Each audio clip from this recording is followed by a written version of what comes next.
Basketball scientist. This video is purely for entertainment and does not infringe on copyrights or laws. The rights to the novel and image belong to the original author. We do not claim ownership. Don't like waiting and want to listen to this fanfic in full now?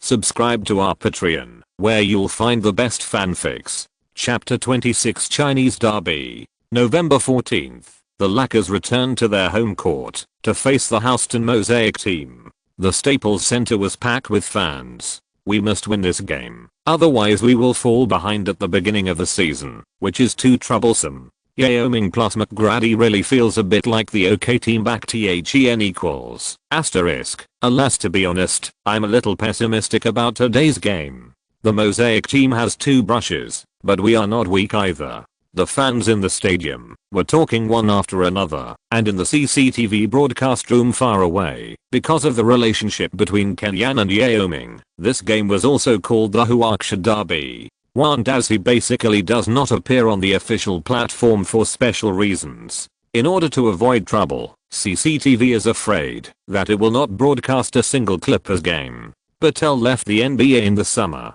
Nowadays, the only Huaksha Derby that CCTV can promote is Yao Ming and Kenyan. Even if Kenyan is only an assistant coach, he has to promote it this way. The United States also understands China very well. Before the game, they gave Kenyan quite a lot of shots, and even arranged for a photographer to take a pre-game photo of Yao Ming and Kenyan. The two worked together in the Mosaic team for more than a year, and their relationship was pretty good.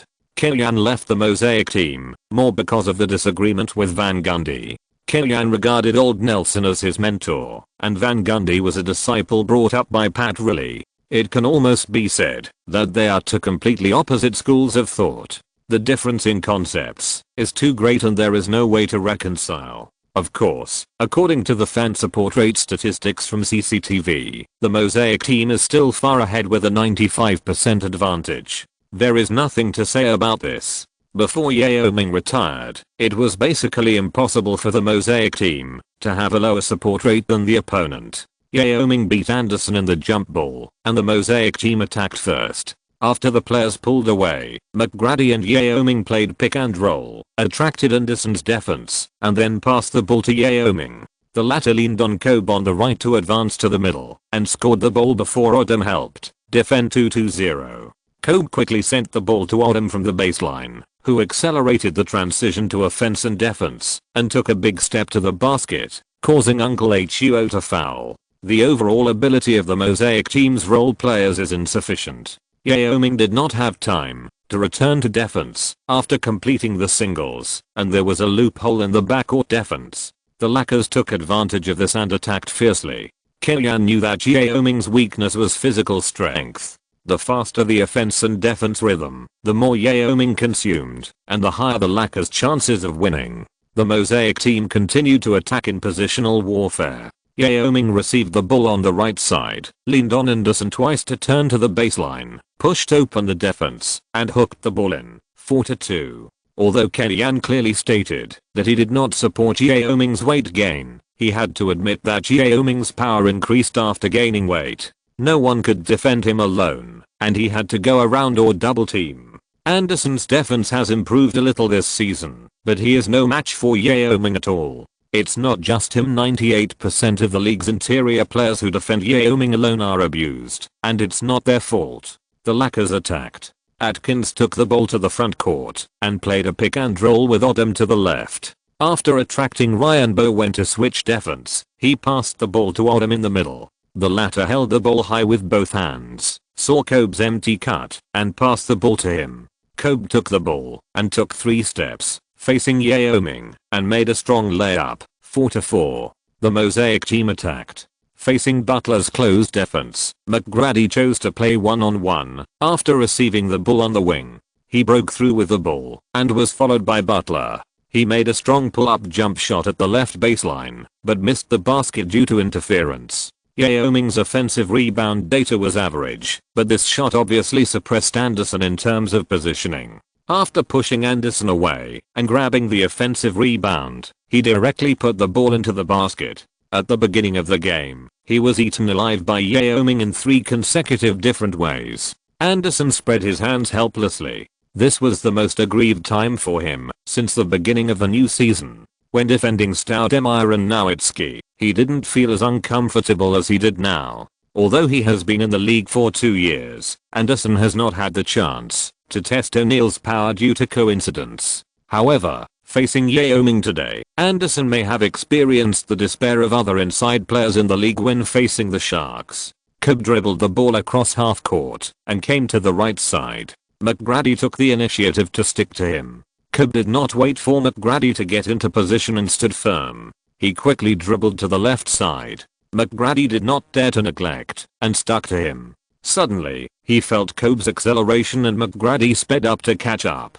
Kobe suddenly paused and his right hand holding the ball swung behind him. He dribbled behind his back and instantly reached his left hand. His body had already adjusted its direction and accelerated to the left, cleanly throwing McGrady away. Seeing this, Yao Ming immediately made up for the defense and saw that Kobe had jumped up and opened his hands to block forward. Yao Ming's defense area is very large, but for Kobe, who is suspended in the air, completing the pull-up is not a problem. However, Kobe did not choose to force the ball himself. He passed the ball from Yao Ming's armpit to Anderson, who came in from behind with his left hand, assisting Birdman to follow up and complete the dunk. Regain some ground. After being beaten by Yao Ming for 3 consecutive rounds, Anderson needed to regain some confidence on the offensive end.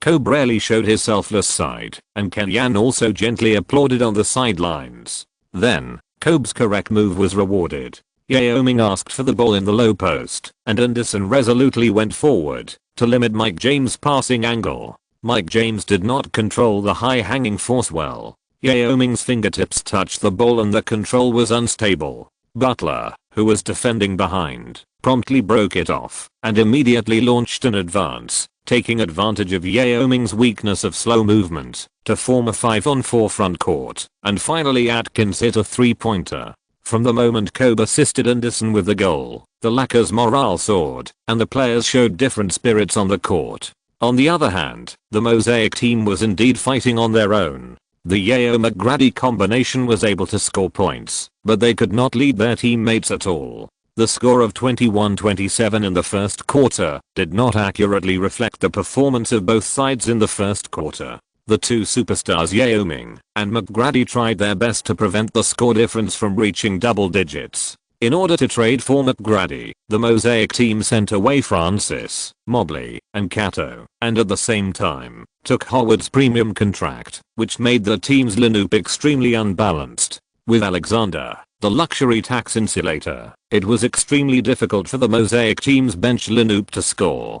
3 minutes into the second quarter, only Juwan Howard scored 2 points in a mid-range shot. Watching the Lakers widen the score difference to double digits, Van Gundy replaced McGrady again to lead the bench lineup to fight back. McGrady lived up to expectations. After he came on the court, he fired from mid-range and long range, scoring 5 points in a row, pulling the score difference back to 6 points. This time, Kobe couldn't sit still. Seeing Kobe's fighting spirit, Kenyan didn't stop him, but just gave him a few words. Tom Janovich also came up and said a few words, and then replaced Kobe and Butler. After coming on the court, Kobe singled out McGrady in the low post and completed the breakthrough after continuous changes of direction and shaking off the opponent. Unfortunately, the subsequent jump shot was fanned out of bounds by Mutombo. Many Mosaic fans used Mutombo as Yao Ming's only substitute to complain that the Mosaic team is really stingy and unwilling to spend money. But at least this season, Uncle Mew can still be used as a substitute center. When he is in good physical condition, Mutombo's defensive effect is even better than Anderson, the main inside player of the Lakers. Chapter 27, The Round Battle. The Lakers passed the ball to Karen Butler from the sideline. As the offensive time was running out, Butler did not hesitate and turned around to shoot. He missed the shot, but Mim successfully pushed the ball out of the restricted area. Kobe grabbed the ball, turned around to protect the ball, and gestured to his teammates, indicating slow down. Just when everyone thought the Lakers would reorganize the offense, Kobe shot directly from outside the 3-point line at the moment when McGrady relaxed his vigilance and the ball went straight into the basket. Kobe successfully played his friend through his body language. When he returned to defense, Kobe also smiled at McGrady, and McGrady did not seem angry. It may be because they were both high school rookies entering the league, and they were of similar age. McGrady is really one of Kobe's few good friends in the league. Kobe even broke the news that he and McGrady had a one-on-one duel during an event, and he easily won. McGrady responded with nonsense. It's not true. This joke may also reflect the relationship between the two people. After all, the more familiar people are, the more casual they are in talking to each other. If you really don't know each other, you will be reserved because you are concerned about the other person's temperament, and you will not joke casually. Kobe and Butler joined forces to attack. The defense McGrady faced was not comparable to Luke Walton and his ilk. Ryan Bowen, the power forward of the Mosaic team, had a slightly higher scoring ability, which made it easier for Cook to free up more energy to double team McGrady. The Mosaic team immediately fell into difficulty in scoring. Fortunately, at the critical moment, the league's veteran homeless man Mike James scored 5 points in a row to help the Mosaic team recover, helping the team to maintain the score difference in single digits and usher in the return of the mainland hoop. McGrady supported the team for a while. After Yao Ming returned, the team's main attack point returned to the inside. However, since Ju and Howard could not guarantee the team's defense, Van Gundy replaced Ryan Bowen to partner with Yao Ming. The Lakers double-teamed Yao Ming more unscrupulously. Anderson resolutely went around to interfere with Yao Ming's receiving the ball, and Odom was responsible for filling in behind him. Under the combined efforts of the two, Yao Ming's offensive efficiency was difficult to guarantee, and his physical strength was also rapidly fading. One-on-one hard digging in the inside, Yao Ming's lethality is ranked 3rd in the league. But compared with other inside killers in the league, Yao Ming is afraid of double teaming, afraid of going around, and his physical strength is difficult to support the whole game. These are all visible shortcomings. In addition, Van Gundy only knows how to maximize Yao Ming's lethality, but does not pay attention to maintenance. Yao Ming was MVP level in the first quarter, all-star level in the second quarter, and high-quality starter level in the third quarter, but Yao Ming was just an ordinary player in the fourth quarter. Anderson, Mim, and Odom paid the price of 8 fouls in total, but the Lakers still let Yao Ming shoot 8 of 13 in the first half, scoring 21 points, helping the Mosaic team narrow the gap to 5 points. Even so, during the halftime break, when returning to the locker room, Kellyan also gave full encouragement to several inside players of the team. Yao Ming in the second half can't play this kind of power, Kellyan emphasized in the locker room. Tom Janovich also believes that the Mosaic team is now overly dependent on the Yao-McGrady combination. McGrady may have the personal ability to output normally and efficiently, but Yao Ming, in the face of the Lakers' crazy consumption, it is difficult to support the efficiency of the whole game. At the beginning of the third quarter, the Mosaic team continued to grind positional warfare with the Lakers. Van Gundy seemed to have only slow-paced positional warfare in his mind, and did not consider other rhythms and other formations. The Lakers continued to use the tactics of going around and double-teaming to fight a war of attrition with the Mosaic team. However, accidents always come unexpectedly. First, Odom was distracted and missed Ryan Bowen, allowing the opponent to score an extremely simple goal with a layup. Then Anderson was called for his 4th foul when fighting with Yao Ming, and had to be replaced by Mim. Yao Ming made both free throws, narrowing the score difference to 3 points. Compared with the more flexible Anderson, Mim is better at carrying people in the low post, and the effect of going around and defending is not good. The Lakers called a timeout, and Kellyan adjusted the team's strategy of double-teaming Yao Ming. Mim pushed from behind, and Kobe Butler came to double-team from time to time. In this way, the outside line would give some opportunities to the Mosaic team from time to time. This is the effect that Van Gundy wants to achieve in the game, using the deterrent power of superstars on the offensive end to attract double-teaming, helping role players get better shooting opportunities, and play more efficiently. However, Van Gundy's idea is very full, but the reality is very skinny. Yao Ming's offensive skills are indeed very strong, and his singles inside are unique, but his ability to pass the ball is average. This has nothing to do with his personal offensive skills, but more to do with the lack of basketball awareness since childhood. Secondly, the Lakers' Kobe, Butler, and Dodom have good athletic ability and mobility, and the team's defensive rotation is very good.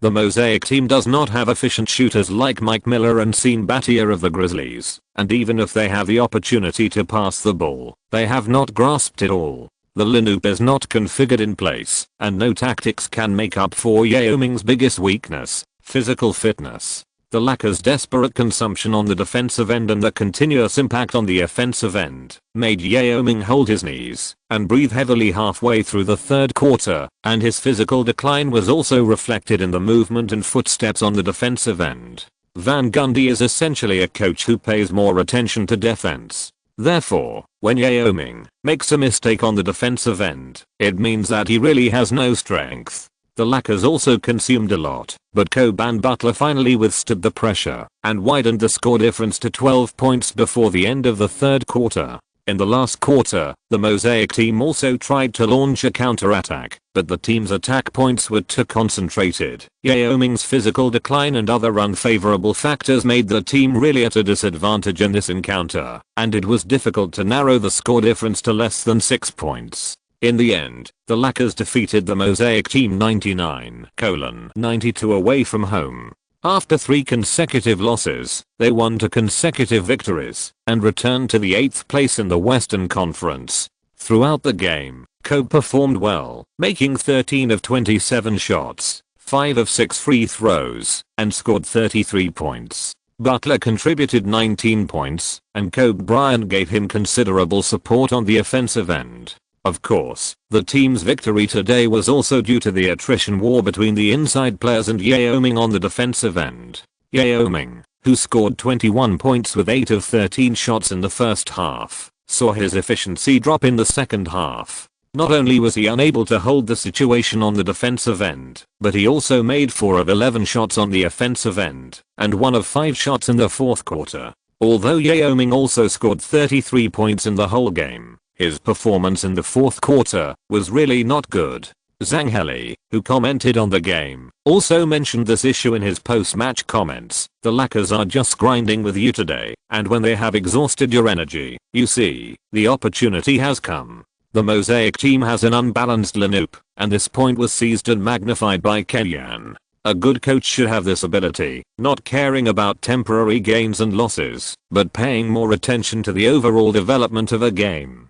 From this game, Kenyan has the strategic vision that an excellent head coach should have. Zhang Heli's Kobe attribute is not very obvious now, and the Mosaic team is a national team, so he still speaks more from the perspective of the Mosaic team and promotes Kenyan. As for the American media, as long as the Lakers win, more and more people recognize Kenyan, which is also related to Tom Janovich's affirmation of Kenyan's contribution from time to time. If he was still in the Suns this season, he would not have the current popularity, and most people would only attribute the improvement in the record to D'Antoni and Nash. If you're listening to this novel on a channel other than Fanfic World, it means they downloaded and uploaded it without effort. We cordially invite you to visit our channel, Mundo Fanfic Novelos. There you'll find the original version of this story and you can explore many other novels of various genres. We're waiting for you to immerse yourself in a world of incredible novels. Chapter 28. A new story is happening.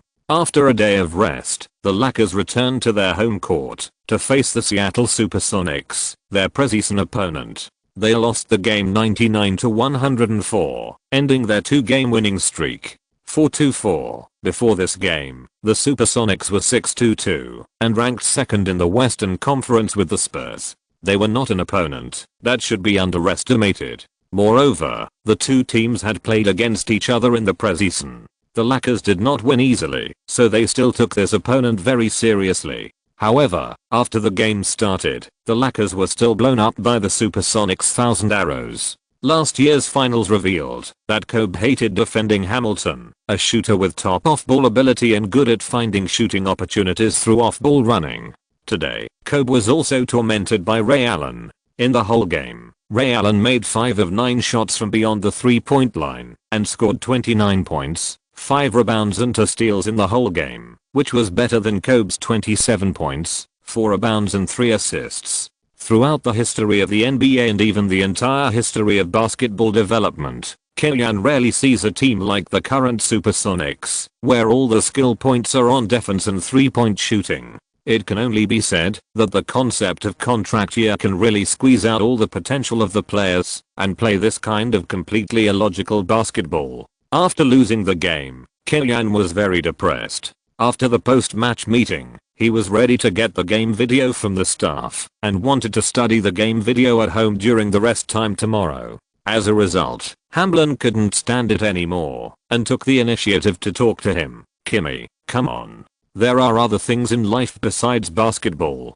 You should live more." Hamblin and Kellyanne don't have much personal relationship, but they are often assigned to a group of work at work. Sometimes they share some interesting stories about their daughters. They also understand Kellyanne's current single status and feel incredible. There is a strange man in the league, Tom Thibodeau, who is 46 years old, has no wife and no children, and has nothing in his life except basketball. Basketball is the only thing he loves. In Hamblin's eyes, Kellyanne has almost gone crazy to this level. Otherwise, there is no reason to explain that Kellyanne is so young, but has such high attainments in tactics, and it is even more impossible that he has no friends of the opposite sex with such good looks. If Hamblin looks like him, he would not know how many sons he has outside. "I just came to Los Angeles for a short time, and I'm not familiar with many places." Kellyanne's excuse was pale and powerless. It has been 4 months since July, and it is still short.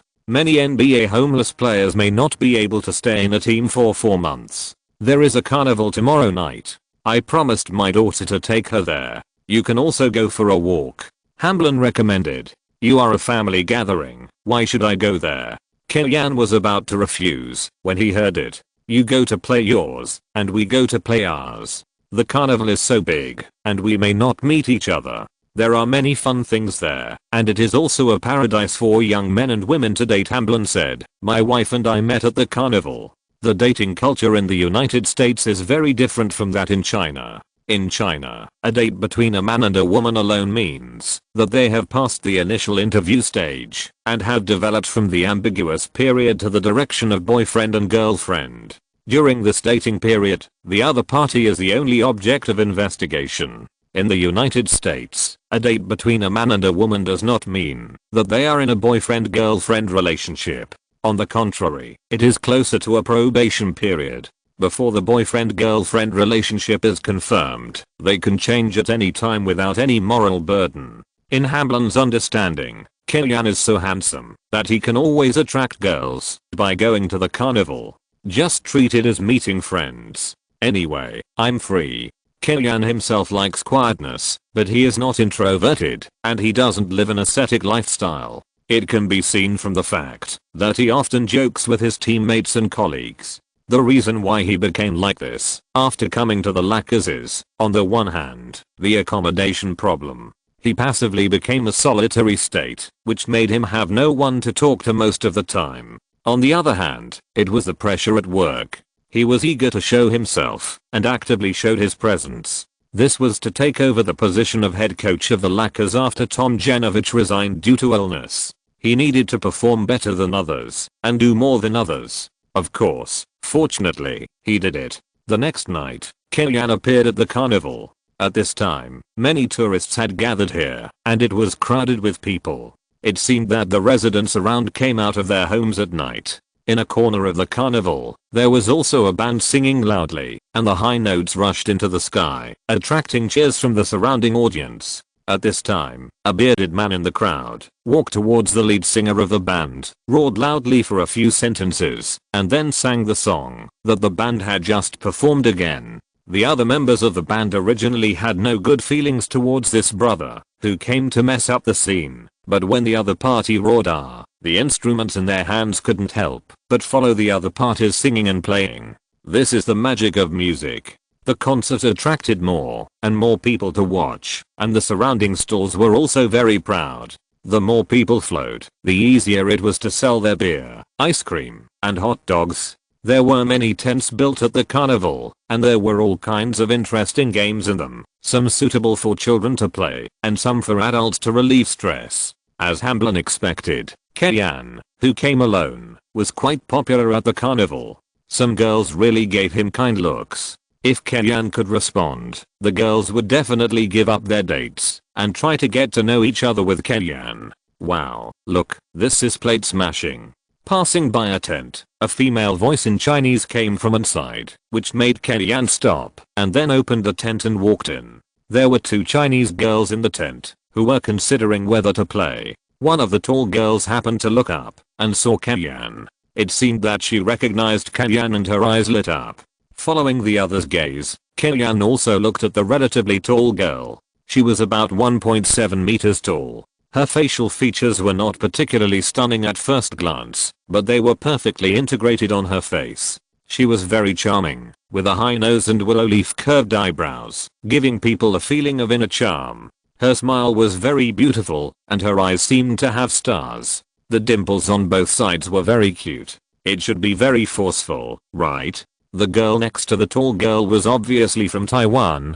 Her accent had the flavor of pearl milk tea, the kind of questions, delicious, and delicious tea. The Taiwan girl was not short, but her facial features were very smart, and she had the flavor of a girl next door. What was even more strange was that Kellyanne was sure that he had never seen her, but he inexplicably had a very familiar feeling. Nodding politely, Kellyanne stayed in the tent, looking forward to a new story. Chapter 29, a roundabout way of saying goodnight. After paying $5 and getting a tennis ball, the tall girl held it in her hand and was eager to try, muttering to herself, "I must hit it. I must hit it." Suddenly, she leaned forward and threw the white ball in her hand with force. With a crisp hiss, a porcelain plate in the middle of the top shelf was broken in half by the white ball. "Oh!" The girl shouted happily, hugged the Taiwanese girl's neck, and cheered to celebrate the victory in the first battle. Kellyanne also lovingly gave her a thumbs up.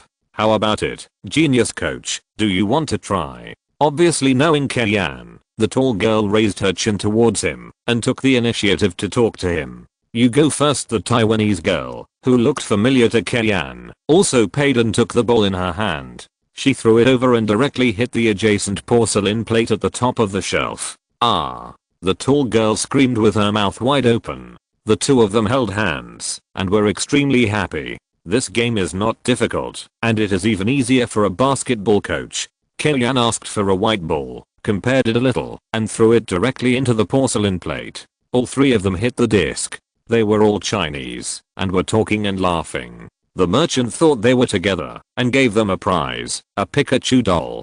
Kellyanne did not have the habit of collecting figurines or toys, so this doll naturally belonged to the girl. "Hello." Never after leaving the tent, the tall girl took the initiative to extend her hand and introduce herself. Never? This word can also be used as a female English name. Kellyanne just felt a little strange and shook hands with the other party. "I would rather know your Chinese name." When communicating with Chinese people outside, Kellyanne likes to use Chinese. Wang Lifan. After hesitating for a moment, the girl introduced herself. "Her name is also very nice. Kellyanne, Kimmy."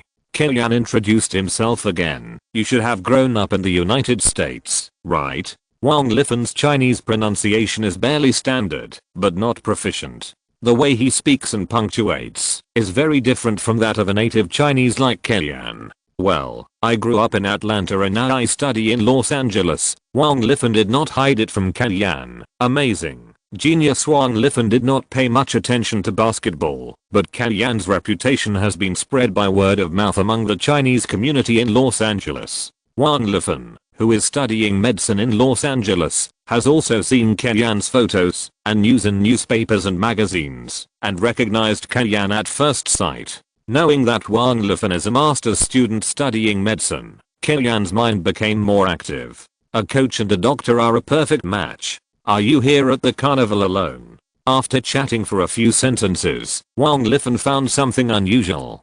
Kellyanne was actually single. "I just came to Los Angeles not long ago." Kellyanne shrugged, indicating that there was a reason why he came out to play alone. "Aren't you 2 girls too? By the way, what are your names?" Kellyanne was chatting happily with Wang Lifan, and he didn't allow other girls to be in his eyes. He ignored the Taiwanese girl next to her and asked apologetically, "Heeb, Cheyenne Fuzzin." The Taiwanese girl was not very interested in meeting Kellyanne, so she gave her name out of politeness. The other party's attitude was rather cold, and Kenyan did not have the habit of trying to please a cold butt, so he just said hello lightly. Of the two girls, the one he wanted to get to know more was Wang Lifan. I guess you haven't been back to China for several years, right? Seeing that Kenyan had no reaction to Hebe, Wang Lifan smiled and asked tentatively. Frowning, Kenyan shook his head. Can you tell me how you came to this conclusion? Just like you said I grew up in the United States, it's just a guess. Wang Lifan raised his chin and said in a frivolous way. Hebe is a member of a well-known girl group in China, and she is very well known. Most young people have heard her songs. The girl's charming appearance caught Kenyan's eyes. Kenyan couldn't help rubbing his hands and a smile appeared on his lips. You gave me the doll. Let me buy you a drink. Wang Lifan invited him. Seeing what Kenyan was about to say, he pointed at Kenyan and said, don't snatch it from me. After visiting the carnival, Kenyan got to know the two girls. Kenyan and Wang Lifan exchanged phone numbers and MSN accounts, and their relationship became closer. Apart from some colleagues, Wang Lifan was almost the first female friend Kenyan met after coming to Los Angeles. She was also a very beautiful girl. From the results, sleeping less was not a loss for Kenyan. After returning home and taking a shower, Kenyan took out his mobile phone to set the alarm for tomorrow morning. As a result, he found that he had received a text message from Wang Lifan. He said goodnight and a smile appeared on the corner of his mouth. He fell asleep with this smile. On November 14th, the Lakers boarded a plane and flew to New York to start the team's first East expedition of the new season. The opponent of the first game was the New Jersey Nets, who had a bad start this season. They made it to the finals for 2 consecutive years in 2002 and 2003, and were also a team in the Eastern Conference Finals last season. Even if the Eastern Conference is weak as a whole and there are no real tough guys except the Pistons, the Nets should at least be able to get the title of a pseudo-strong team. However, the team let go of the inside pillar Kenyon Martin this summer, and the core of the team kid also had knee surgery in the off-season, and will be absent for a while. The original three-headed monster is only left with Jefferson struggling to support it. The team only won 2 games in the first 8 games of the season, and is also in a very dangerous position. Facing the Nets, who have been in a weak period, the Lakers did not show any mercy, and took the absolute initiative from the beginning of the game. Facing Roma's defense, Kobe had everything he wanted on the offensive end, scoring 21 points in the first half, and leading the Lakers to easily establish an 18-point lead in the first half. In the second half, the Lakers were still relaxed. Kobe and Odom scored successively. Anderson also found an opportunity to receive Odom's pass and ravaged the inside line guarded by Aaron Williams. The Nets collapsed at home and were defeated. In preparation for the next 2 games with the Knicks and 76ers, Tomjanovich chose to replace Kobe in the 8th minute of the third quarter. This move made Kobe, who still wanted to stay on the court to pursue data, a little emotional. After returning to the bench, he still chatted with Tomjanovic. Surprisingly, Tomjanovic, who has always been good-tempered, suddenly became tough and refused to give in. He directly had an argument with Kobe on the bench, and this scene was also recorded by the photographer. As the head coach, Tomjanovic needs to consider the team. The team's winning rate is about to exceed half, which is not a good situation. There are 2 back-to-back games to come. In any case, it is impossible to waste precious energy for the star player to brush the data and affect the overall situation. Unfortunately, Kobe does not seem to think so. He is really obsessed with data now. In the fourth quarter, Tomjanovic insisted on letting Kobe sit on the bench. This certainly did not hinder the Lakers' victory, but it also cast a shadow on this victory. Chapter 30 Madison's prowess. The Lakers' victory over the poorly performing Nets was not news. The dispute between Kobe and Tomjanovic was the focus of media attention. However, in the post-match interview, both Kobe and Tomjanovic denied that the dispute caused a conflict and attributed the cause of the quarrel to the desire for victory of the two people. Usually, this is also the unified rhetoric of the league and even the entire sports circle, to cover up the conflicts in the locker room. Conflicts only occur in the locker room, which is also the unspoken rule of the sports circle. Ferguson and Beckham are the few who make a big fuss. The best way to resolve conflicts is to win. After a day of rest, the Lakers went to Madison Square Garden to challenge the New York Knicks. In the summer, through a three-way trade, the Knicks exchanged the old new Tombo for Crawford and Jerome Williams. One of them can attack, and the other is good at defense. The team's strength has improved, and the Knicks also want to make a difference this season. However, after the start of the season, the Knicks' performance was disappointing. So far, the record of 3 wins and 6 losses ranks only 12th in the Eastern Conference. The team's chemistry is very poor. Marbury and Crawford are highly homogenized. Although they can both provide gorgeous personal offense, they are both typical lone wolves and almost never use the pass button when they get the ball. On the defensive end, both of them are also sieve-level existences. Although the impact of poor defensive backcourt players is relatively small, like Nash's defense is also the bottom of the league, and the Suns can cover it up well, but the Knicks' backcourt partners have too many problems. And their starting small forward is Allen Houston, the mid-range shooting king who was seriously injured twice, and his defense is almost as good as paper. Next, they will play back-to-back against the 76ers, but these days, there is no trend of rest in the league, and players usually do not accept rest. Not to mention the health status. Many bloody and upright players believe in not leaving the front line with minor injuries, and it is common to play with injuries. After the game started, the Lakers quickly proved that the so-called conflict between Kobe and Tomjanovich was indeed caused by the desire for victory. Facing Crawford's symbolic defense, Kobe got what he wanted, 4 of 5 shots, and stopped the Knicks in the first 3 minutes. So far this season, there has never been such a comfortable battle. Kobe was very happy, and his gloomy face relaxed a lot. Crawford's technique of receiving the ball is very fancy. His behind-the-back dribbling and change of direction during the movement can be called the best in the league, but his physical confrontation is outrageous. It is as easy for Kobe to deal with him as to fight a trainer in training. Allen Houston, the small forward, has been affected by injuries in recent years, and his explosiveness and lateral movement ability have declined significantly. These two people took turns to defend Kobe, and also made Kobe feel that the basket is as wide as the sea. Kobe was in a good mood when the game was fun. When he was in a good mood, all contradictions were no longer contradictions. In the second half of the first quarter, Kobe even took the initiative to pass the ball to his teammates after attracting a double team, assisting Odom to complete a slam dunk, which shows how much fun he had in this quarter. With 16 points, 2 rebounds and 2 assists in a single quarter, this was Kobe's best quarter since the start of the season. When Kobe was substituted out, he smiled and even took the initiative to high-five Tomjanovich, which was the most powerful response to his conflict with Tomjanovich 41:24. The Lakers basically established their winning momentum in the first quarter. At the beginning of the second quarter, the Knicks kept Crawford on the court, and this shooting guard with strong scoring ability led the Knicks to launch a counter-attack. In fact, his technical characteristics are very suitable for playing in the 6th man position. He can be equipped with some blue-collar players to fill his shortcomings on the defensive end, and he can lead the offense for a short time. Crawford once led the team to narrow the score difference to single digits. However, when the Lakers' main lineup returned, Kobe was still a problem that the Knicks could not solve.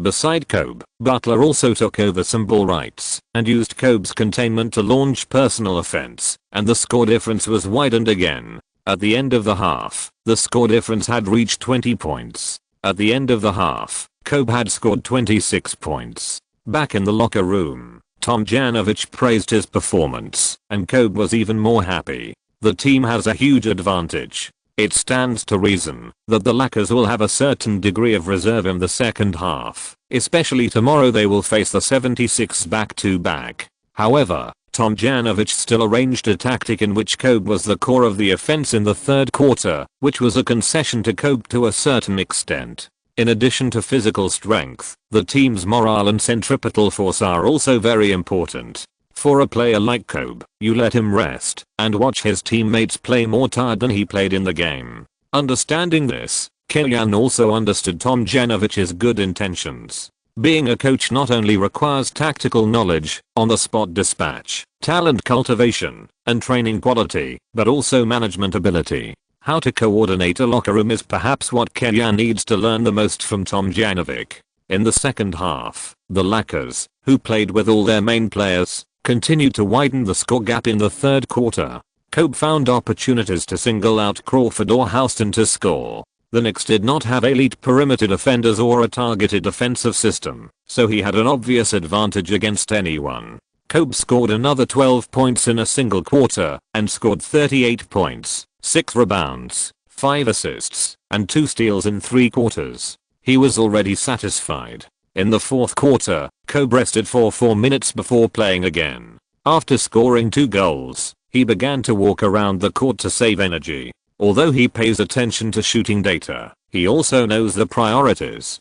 Tomorrow, he will face the 76ers back-to-back, so it is time to properly retain some energy. In the end, his data was locked at 42 points, 7 rebounds, 5 assists, and 2 steals, which basically locked in today's best player 117:89. The Lakers won a big away game and achieved 2 consecutive victories. 6-4. Kobe became the target of media pursuit after his impressive statistics. His reputation, which had fallen after the Yingjin incident, began to improve slowly after his impressive statistics in the new season.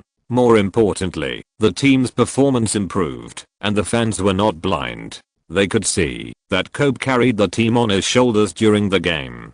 Kobe, who was in a good mood, took the opportunity to taunt the media. "I have said it long ago, there is no problem between me and Rudy. He is a championship coach and played a vital role in the Rockets' journey to the championship. I have no objection to his arrangement." In addition to Kobe, Killian's reputation has also improved. As we all know, Tom Janovich's coaching style focuses on the free play of players, and his tactical adaptability is relatively mediocre, including the requirements for training are not too high. This season, the Lakers have done a good job in training and the design of offensive tactics and on-the-spot command. The former is more attributed to Frank Hamblin, and the latter, Killian, has made great contributions. Relatively speaking, praising Killian is more talked about. After all, he is the first Chinese coach. There are even Chinese girls expressing their love to Killian on the internet. Anderson saw it and showed it to Killian, teasing him. "I've seen the old photos in her account. She has a good figure. Look, Killian's standard for finding a girlfriend is Chinese. Anderson knows it, but he also measures the appearance of Chinese girls according to the standards of black people, such as whether the breasts are big and the butts are big. Although the girl in the photo is not as heavy as the Kardashian family, she is really not the type that Killian likes. It doesn't matter whether she is tall or petite. The point is that Killian likes slender ones." Chapter 31 Black Mamba vs. Answer. The Lakers vs 76ers match was a peak showdown between the two sons of Philadelphia. Fans entered the Wachovia Center early and took their seats. The big screen played the highlights of the team's core player Allen Iverson's wonderful goals this season to warm up the game. Thanks to Killian's increasing popularity in China, CCTV also changed its original plan to broadcast the Rockets live and broadcast this focus battle instead. Zhang Heli introduced, "Today, we will bring you a focus opening game. The 76ers will play against the Lakers at home. This is also a contest between Iverson and Kobe, the two strongest outside scorers in the 1996 draft. Currently, the two are ranked first and second in the scoring list. Kobe is the first choice on the offensive end of the Lakers this season, and he has taken all the shots. Statistics show that Kobe occupies 27.6% of the Lakers' ball possession and averages 28.7 points per game.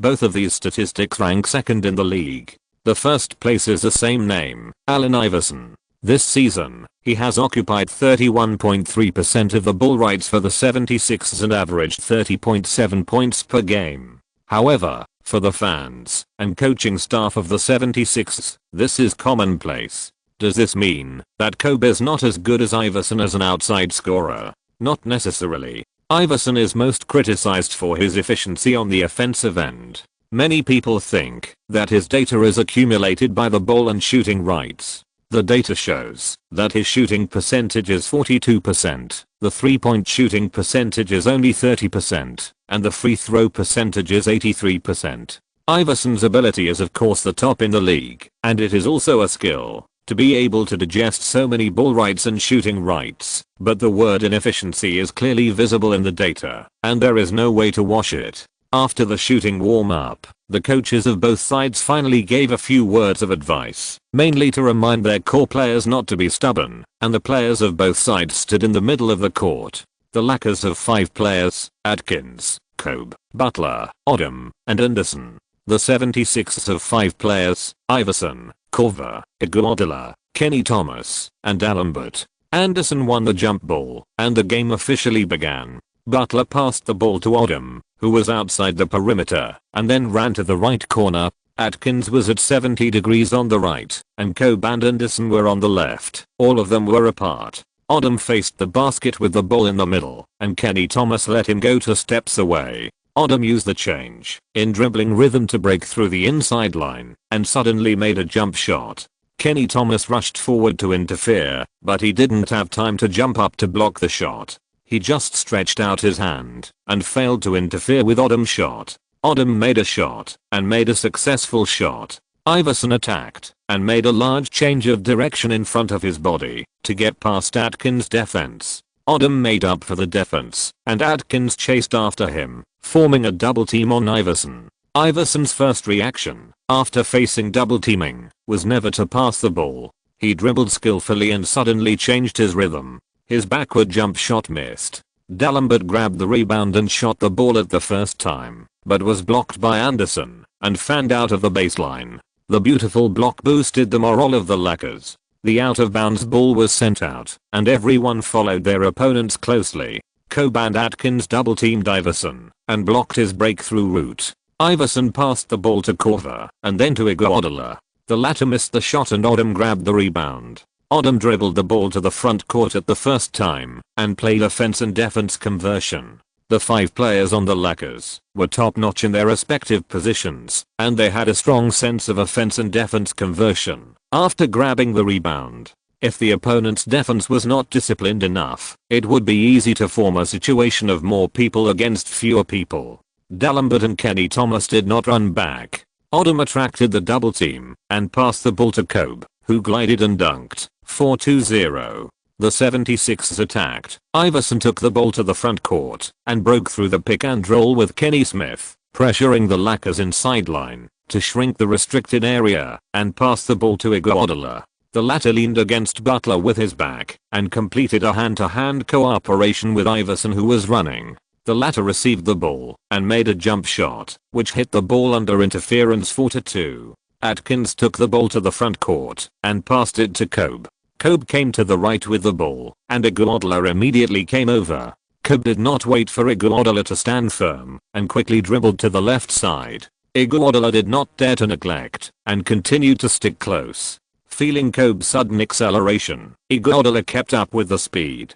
Kobe suddenly paused, and his right hand holding the ball actually swung behind him, a dribble behind his back, and instantly reached his left hand, but his body had already adjusted the direction and accelerated to the left, leaving Iguodala behind. The basketball passed through Kobe's fingertips, and Iguodala just came a step slower and looked back at the basket. Swish. 6:2. The ball went into the net.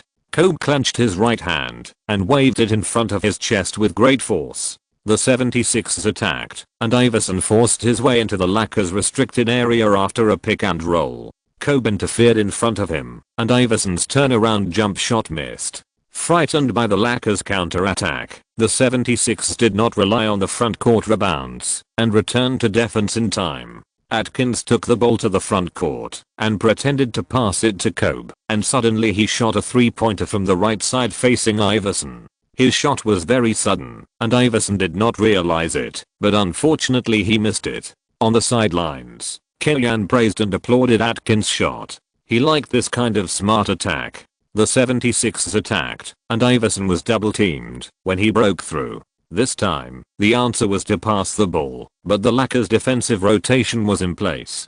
The 76ers failed to find an open position after several passes. Korver's jump shot missed the basket, and the rebound was protected by Anderson. After being grabbed by the underwater man D'Alembert at the beginning of the game, the combination of Anderson and Odom protected the rebound for several consecutive rounds. The work on the defensive end was done well. Odom was distracted on the offensive end again. He lost the ball in the penalty area with 3 seconds. The 76ers attacked. Korver ran to the side to receive the ball and shot and made a 3-pointer, 6-5. Atkins dribbled across half court. Kobe received the ball with his back against Iguodala, turned to the baseline, and forced a shot on the right side, hitting a difficult shot, 8-5. Compared with Iverson's taking all the ball rights, one person against 4 people, Kobe has a little more contact with his teammates. He pays more attention to the right to shoot, but still makes his teammates feel involved. Iverson broke through and passed the ball. Korver ran to the side to receive the ball and shot. This time Butler chased closely after the screen and successfully interfered with Korver's shot. In the Lakers' positional battle, Kobe got rid of Iguodala's defense by going around the screen. He received a pass from Atkins and missed a 3-pointer from the outside. Anderson rushed to grab the front court rebound and pass the ball in time. Kobe challenged Iguodala and missed a jump shot after shaking out half a body. The backcourt rebound was taken by D'Alembert again. The Haitian made a long pass to the front court. Iverson showed his true colors as the king of speed. He had completed a fast break, passed Atkins with a fake move, jumped with both feet, and scored a dunk with his right hand 8:7. After the opening, Kobe and Iverson's touch was average, which in turn affected the offense of the entire team. It was lively, but not exciting enough. Halfway through the first quarter, the score was 13-12, and the Lakers were 1 point behind, and the official timeout was entered. Chapter 32, Fight, Stand. With the loftiest dream. The official timeout, the Lakers did not make any substitutions. Kellyan directed the players to shrink their defense, protect the restricted area, and not let Iverson have the opportunity to operate in the restricted area. On the offensive end, they should play more offense-defense conversions. If they fall into positional warfare, Odom will pull to the high position to organize and evacuate the restricted area of the 76ers. Kobe should not stick to mud and singles, but increase some empty cuts and off-ball running. After the timeout, the Lakers' tactics worked immediately, and they defended the 76ers for 2 consecutive rounds. Kobe made a mid-range shot around the screen, and Butler also found an open 3-pointer by running, and raised his hand to hit. Compared with the 76ers who played 1 against 4, and waited and watched, the Lakers had many more changes on the offensive end. It is obvious that the Lakers suppressed the 76ers in offensive tactics. In order to deal with Kobe, Cheeks arranged a double team, which relaxed the defense against Butler to a certain extent, making Butler an important firepower point for the Lakers. Facing the double team of Iguodala and Korver, Kobe passed the ball in time, and Butler received the ball in the right corner and hit a 3-pointer steadily. Butler used to give people the impression that he was better at singles and attacking the inside line, but Kellyan's offensive tactics attached great importance to outside shooting. Butler made targeted reinforcement in training and achieved certain results, strengthening Anderson in the inside line to improve the team's ability to grab rebounds in the inside line, activating Butler on the wing position so that he can contain the opponent's defensive focus on the weak side, is the biggest improvement Kellyan has made for the team within his limited authority, and it is also the key to the Lakers' good record. To go further, he must have more power to control the team, and the team must also get the players he needs. With the current lineup alone, there is really no way to do more. The Lakers played in the right way, and the 76ers problems gradually exposed. Iverson still relied on his personal ability to pursue and attack, but the inefficiency of his offensive method was also directly reflected in the score between the two sides. 24-32. The 76ers fell behind by 8 points in the first quarter. At the beginning of the second quarter, the Lakers continued to let Kobe sit on the bench to recover his strength, while the 76ers directly sent Iverson to continue to lead the team. This is also the reason why Iverson's ball possession rate is so exaggerated. His playing time is much more than that of ordinary stars. Kellyan does not approve of this behavior, but he has to admire Iverson's fighting spirit. Basketball should not only be about winning or losing, but also about attitude. The defensive ability of the Lakers bench lineup has declined significantly compared to the starting lineup, but Iverson, like a perpetual motion machine, continues to control the 76's ball possession and shooting rights, breaking through, charging, and attacking continuously, carrying the team's offense on his shoulders. In addition to his extraordinary skills, Iverson's physical strength also amazed Kellyan when he successfully stole the ball from Walton and advanced to the front court to dunk. The score difference had been narrowed to only 1 point. Tomljanovic saw that the situation was not good and called a timeout. The fans at the scene were also moved by Iverson's wonderful performance. They shouted Allen Iverson and cheered for him. Inexplicably, Kellyan was moved by this picture. It has been 3 years since he came to the United States. The scene in front of him was the most beautiful picture he had ever seen. The whole stadium was cheering for the hero of this city. Allen Iverson gave everything for the team, and the fans' love for Iverson was unreserved. This scene was indeed beautiful, but Kellyan had to be the one who destroyed this beauty. The Lakers made substitutions. Kobe, Atkins, and Odom came on the court, and the team's defensive intensity against Iverson immediately went up to levels. At the same time, Kobe, who had rested well, also played on the offensive end.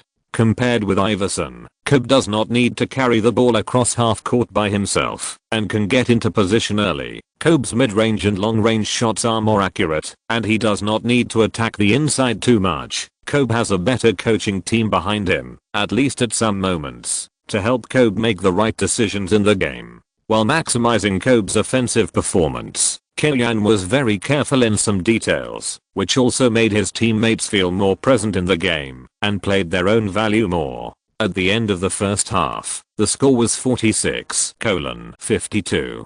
The Lakers returned to the locker room with a 6-point lead. Tomljanovic emphasized Atkins, the hero of the team in the first half. Although Iverson had scored 22 points in the first half, 7 of them were not scored when Atkins was the main defender. Atkins did appear in front of Iverson 90% of the time in the game, and when he was defending, he suppressed Iverson's hit rates to 35.7%. In the second half, Kobe, you defend Iverson. Kellyan said, you can handle him, this is a bold arrangement. According to the temperament of these two people, it is quite possible to turn the game into a one-on-one duel. But this is exactly what Kellyan wants to see. Comparing Iverson and Kobe, even the most die-hard fans have to admit that Kobe is the more balanced one on both offense and defense. Kobe has better physical conditions. In a one-on-one situation, he has the advantage of height and strength. No problem. No coach has ever arranged this, but the superstars all hope to be able to fight openly in the game. Kobe has issued a challenge, and Iverson will definitely not avoid it. He has considerable tactical say in the 76ers, and it is not easy for Cheeks to control him. Once the two superstars start the one-on-one mode, the Lakers will be unintentional, which is another advantage. At the beginning of the second half, the 76ers attacked. Iverson held the ball, and Kobe led the defense directly throughout the court. Kobe's pressure defense made Iverson spend 8 seconds to pass the half court. With a glance, Iverson immediately understood what Kobe wanted to do, and the blood in his body boiled. You only won the championship with O'Neal. Skillfully changing the ball between his legs, his thin shoulders kept making fake moves before breaking through. The fake moves that were so realistic plus Iverson's amazing starting speed had made countless excellent players fall in front of him, including Michael Jordan, who had been defeated by the rookie Iverson. This time, it was Kobe's turn to become the background board. Iverson completed the start in an instant. The unparalleled starting speed passed through Kobe's heart like a flash of lightning. Before he could react, he saw his ghostly figure passing by Kobe. Anderson made up for the defense in time, but was shaken by Iverson with a light European step, and then a graceful slam dunk. Falling from the basket, Iverson looked at Kobe provocatively and slowly returned to defense. After all, this battle would continue tacitly. The Lakers attacked. Kobe received the ball in the half court. Facing Iverson's defense, he did not choose to force himself with his body, but wanted to defeat his opponent in an upright manner. Looking at Iverson in front of him, Kobe adjusted his breathing and swam outside the three-point line with the ball. Suddenly, his center of gravity dropped, his feet paused, and he immediately spread his legs apart, standing in a lunge. After a big pause, he suddenly shook violently, slapped the ball with his right hand, and then stepped out with his left foot. He tilted his body and rushed to the inside line without hesitation. Iverson was shaken by Kobe's likely sunken right shoulder. His center of gravity paused hesitantly. After judging Kobe's real breakthrough direction, he was already half a beat late. D'Alembert had already made up for the position in time, and Kobe's right foot stepped on the ground and exerted force suddenly. Zzz. The shoes and the floor made a harsh sound. Kobe braked in time, but started again when D'Alembert adjusted his center of gravity. He cleverly played a time difference, stood up and dribbled the ball upwards. D'Alembert wanted to make up for the defense again, but it was too late. Pop. This was the sound of D'Alembert hitting Kobe's right hand. Beep. The referee blew the whistle almost at the same time. Chapter 33, evenly matched, winning streak continues. The free throw was made, and the score difference was widened to 7 points. Iverson received the ball directly in the backcourt, and Kobe continued to press the whole court. This kind of scene of core players directly exchanging the ball can only appear between the two most paranoid players in the league. Killian admired this solo that he had designed, and his heart was also turbulent. Perhaps in his future coaching career, it will be difficult to have such a duel again, a duel that will tie the team's victory to one person. Iverson's legs were slightly apart, his toes gently touched the ground, and his heels slowly left the ground. Kobe's eyes flashed with cold light, and his expression was calm as he looked at Iverson, who was 1 meter in front of him. His body trembled suddenly, and Iverson's shoulders swayed to the left and right. His body suddenly leaned to the right, and his left foot, which was padded, had already stepped to the right like lightning. At the same time, he also dribbled the ball with his right hand. At that moment, Iverson had already rushed to the right without hesitation.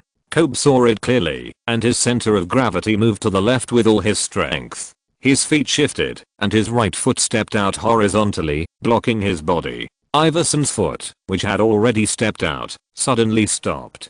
With the power gained from the ground, his whole body, which had already moved to the right, stopped immediately. The ball that had been shot bounced quickly on the ground and returned to his hand. With his feet crossed, his right foot, which was the real support point, finally burst out all the accumulated power. Only Kobe's back was left, and the commentator shouted excitedly, "Oh, unbelievable." Facing Anderson's overwhelming blockade, Iverson stood up and kicked the opponent up, creating a time difference, and changed hands to score a layup.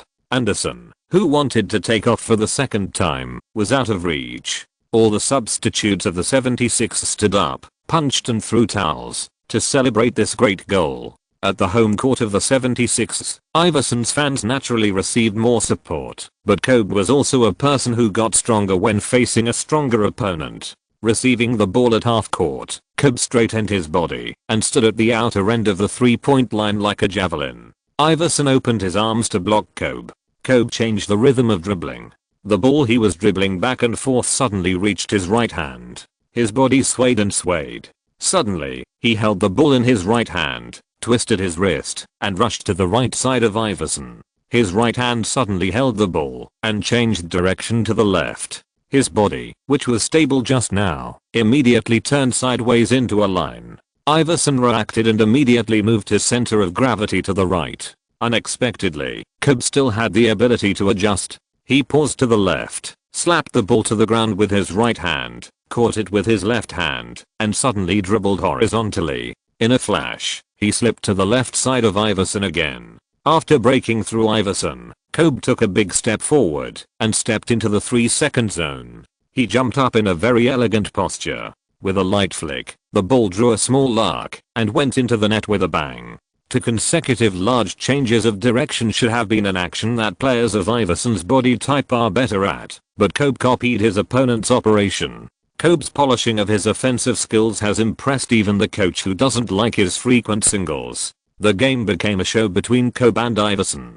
The two met each other in a match, and the fans at the scene were fascinated by the duel. The difference between the Lakers and the 76ers has been between 6 and 10 points. However, when the two were exhausted and the offensive efficiency declined, it was the Lakers who took the lead in launching a general attack.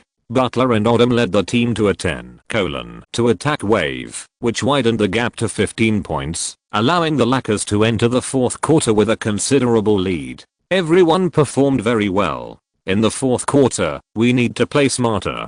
Kellyanne glanced at Kobe, and his meaning was very clear. The strategic goal had been achieved, and the fourth quarter could not continue to be singled out. The defense focuses on the outside. Don't let Iverson easily enter the inside. Chucky, you have to watch the opponent's Iverson to death. As much as possible to block in front of him. Don't let him shoot easily. The 76ers were behind by a large score.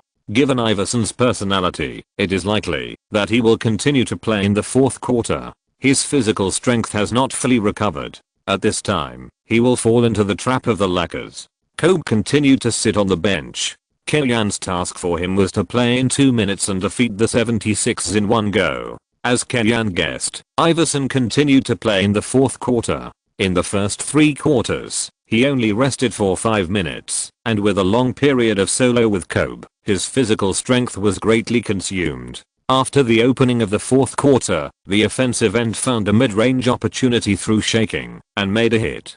On the defensive end, Iverson failed to keep up with Atkins running, and was cut to the basket by the opponent, assisting Grant to score a layup. The 76ers attacked again, but the task of controlling the ball across half court was given to Willie Green, which was not common in the 76ers games, and it was enough to show Iverson's physical crisis. The Lakers attacked at the right time. Iverson made a pass error. Grant intercepted Iverson's pass, but failed to launch a counter-attack. The Lakers reorganized the positional battle, and Walton failed to score the ball in the face of Salmon's defense. The game situation was moving in a direction favorable to the Lakers. The 76ers positional battle offense failed to score the ball again, and both sides entered the sage time. Seeing that the 76ers were unable to narrow the gap, Kellyanne also appropriately appeased Kobe's restless mood and let him rest on the court for a while. With 8 minutes and 40 seconds left in the fourth quarter, Cheeks could no longer bear it, and had to replace Iverson, whose efficiency had dropped sharply. Kellyanne then sent Kobe, who had been well rested, to the court. All the main players played against the 76ers without Iverson. If they could not expand the score advantage, Kellyanne would really have to twist the heads of the main players off, and use them as chamber pots. Fortunately, Kobe and Butler did not miss this opportunity. They used a 13 to attack wave to widen the score difference to 23 points, and also pressed Iverson on the bench so that he did not have to play. With 3 minutes left in the game, the score difference was still more than 20 points. Seeing that there was no hope of a comeback, Cheeks did not replace the main players. The Lakers also followed the league's unspoken rules and withdrew the main players. The substitutes of both sides came on the court and went through the motions. The final score was 114-95. The Lakers defeated the 76ers away and returned with a full load of 3 consecutive away games in the East. A wave of 3 consecutive wins brought the Lakers record to 7 wins and 4 losses, rising from the 10th place in the Western Conference to the 5th place in the Western Conference, which can be regarded as dispelling the doubts surrounding the team after the 3 consecutive losses. The fact that Kellyanne arranged tactics on the sidelines instead of head coach Tom Janovich was also mentioned in the press conference after the game. Media reporters believed that Kellyanne's tactical adjustment was the key to the Lakers' victory. Facing this problem, Tom Janovich seemed very generous. "I'm very lucky to have a very good assistant coach to assist me. He is a very talented young man. The season is still long. I believe you will see more changes he will bring to the Lakers." Tom Janovich does not need to belittle Kellyanne to elevate himself. He is a championship coach himself and has a great reputation in the league. His management style is also to make the best use of people and things, giving talented subordinates and players the opportunity to fully express themselves within the appropriate range. It was Yao Ming's luck and Kellyanne's luck to meet such a leader when he first entered the league. Chapter 34, The Wolves Attack. After a 4-day 3-game trip to the East, the Lakers returned to Los Angeles in the early morning. The team will have 2 days to adjust. Considering the team's fatigue and the tough schedule ahead, Tom Janovich announced a day off after discussing with Hamblin, the chief assistant coach who developed the team's training plan, so that everyone can adjust and relax. For Kellyanne, this holiday is also something he has been looking forward to for a long time. This time, he has someone he wants to see. Get out of class is over. Wang Lifan packed up his textbooks and notes and prepared to leave. Just after leaving the laboratory and about to call a friend to share a ride back to the apartment, his cell phone rang. Wang Lifan took it out and looked at it, and a smile could not be suppressed. It showed a call from Kellyanne. Wang Lifan and Kellyanne didn't chat much these days. She herself had a lot of academic pressure and had to spend a lot of time in the library every day. In addition, Kellyanne was busy with work, so there was really no chance to meet. Look behind. Kellyanne's voice was still the same formula, soft and gentle, and the reason was very simple. He was from Suzhou and had been speaking Wu dialect since he was a child. Wang Lifan turned around and saw a car parked over there. He hung up the phone, walked over and opened the car door and said, "Why did you come to the school to pick me up today?" Wang Lifan's face showed some surprise. Kellyanne put a bouquet of flowers on the passenger seat. "It's rare for me not to have a competition or training, so I thought of coming to see you." Kellyanne said, "No matter how stressful the schoolwork is, there is always time for dinner, right? Are these flowers for me?" "Thank you." Wang Lifan held the flowers in his hand, leaned in and took a deep breath, and then his expression was very enjoyable. He tilted his head, his hair slid down from his shoulders, and gave Kellyanne a wink. The two smiled at each other, and Kellyanne called the location. Arriving at a Chinese restaurant, Kellyanne took the initiative to introduce Wang Lifan. "This is a relatively authentic Chinese cuisine I found after traveling all over Los Angeles during this period. It's a pity that it's northern Xinjiang cuisine, but some of the dishes are still good. Baked buns, big plate chicken, lamb skewers, grilled fish, and lamb soup." Before dating Wang Lifan, Kellyanne had visited the restaurant and found that the taste was excellent. "This is goat milk." Wang Lifan sniffed it carefully. "It should be processed without that kind of smell. I prefer the baked buns here. They are crispy on the outside and tender on the inside." "You can try." Kellyanne used a clip to pick one for Wang Lifan.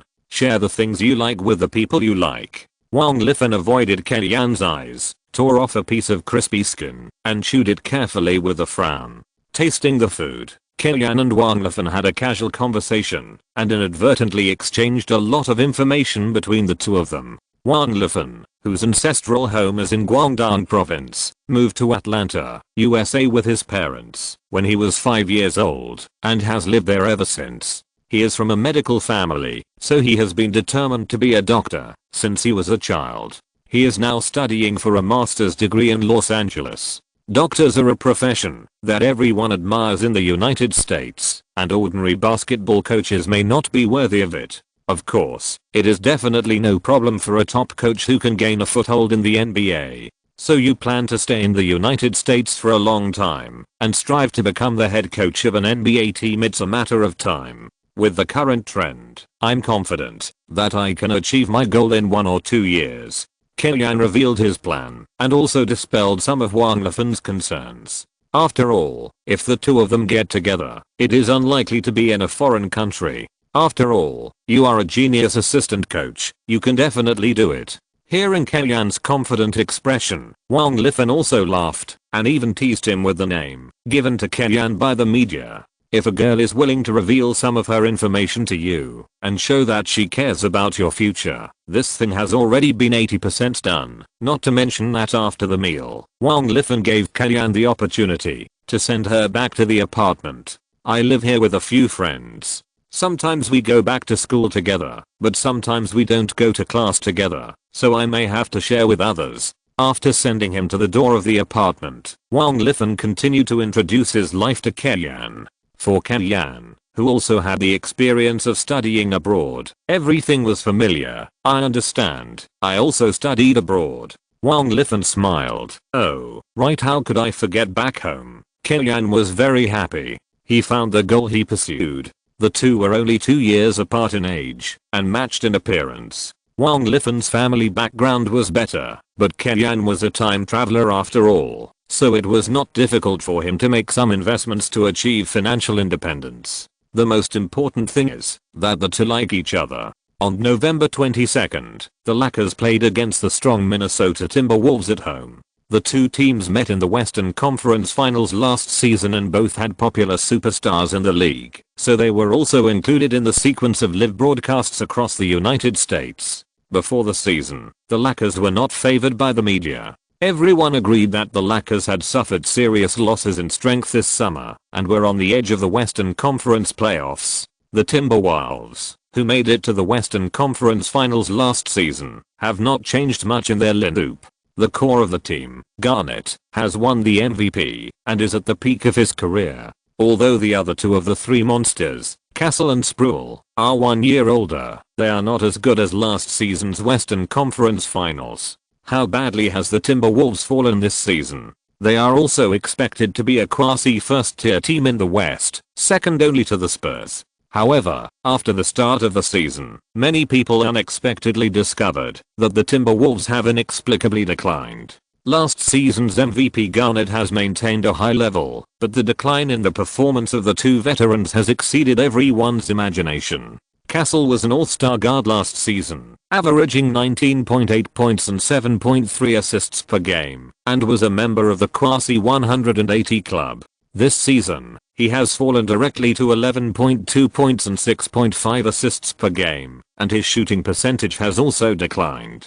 Sproul has also fallen from 17 points per game last season to 13 points per game. The reason for this, in addition to age, is also the factor of money. Both Castle and Sproul want to reach an early contract extension with the Timberwolves and get a generous retirement contract. But as we all know, Garnett has the highest salary contract in the league, which is more than the money that the boss and the second in command of the general team get. Even if the boss is willing to pay the luxury tax, it is difficult to give players unlimited big contracts, not to mention the age of the two veterans. After all, Minnesota is not New York, and Taylor is not Darlin. Before the game, Kobe received the Western Conference Player of the Week award on the spot. Last week, Kobe led the team to a 3-game winning streak in the East, averaging 35.6 points per game. This team performance and this data deserve the weekly best. At the same time, Kobe is currently ranked in the top 5 on the MVP list, which also proves that his performance since the start of the game has been recognized by professionals.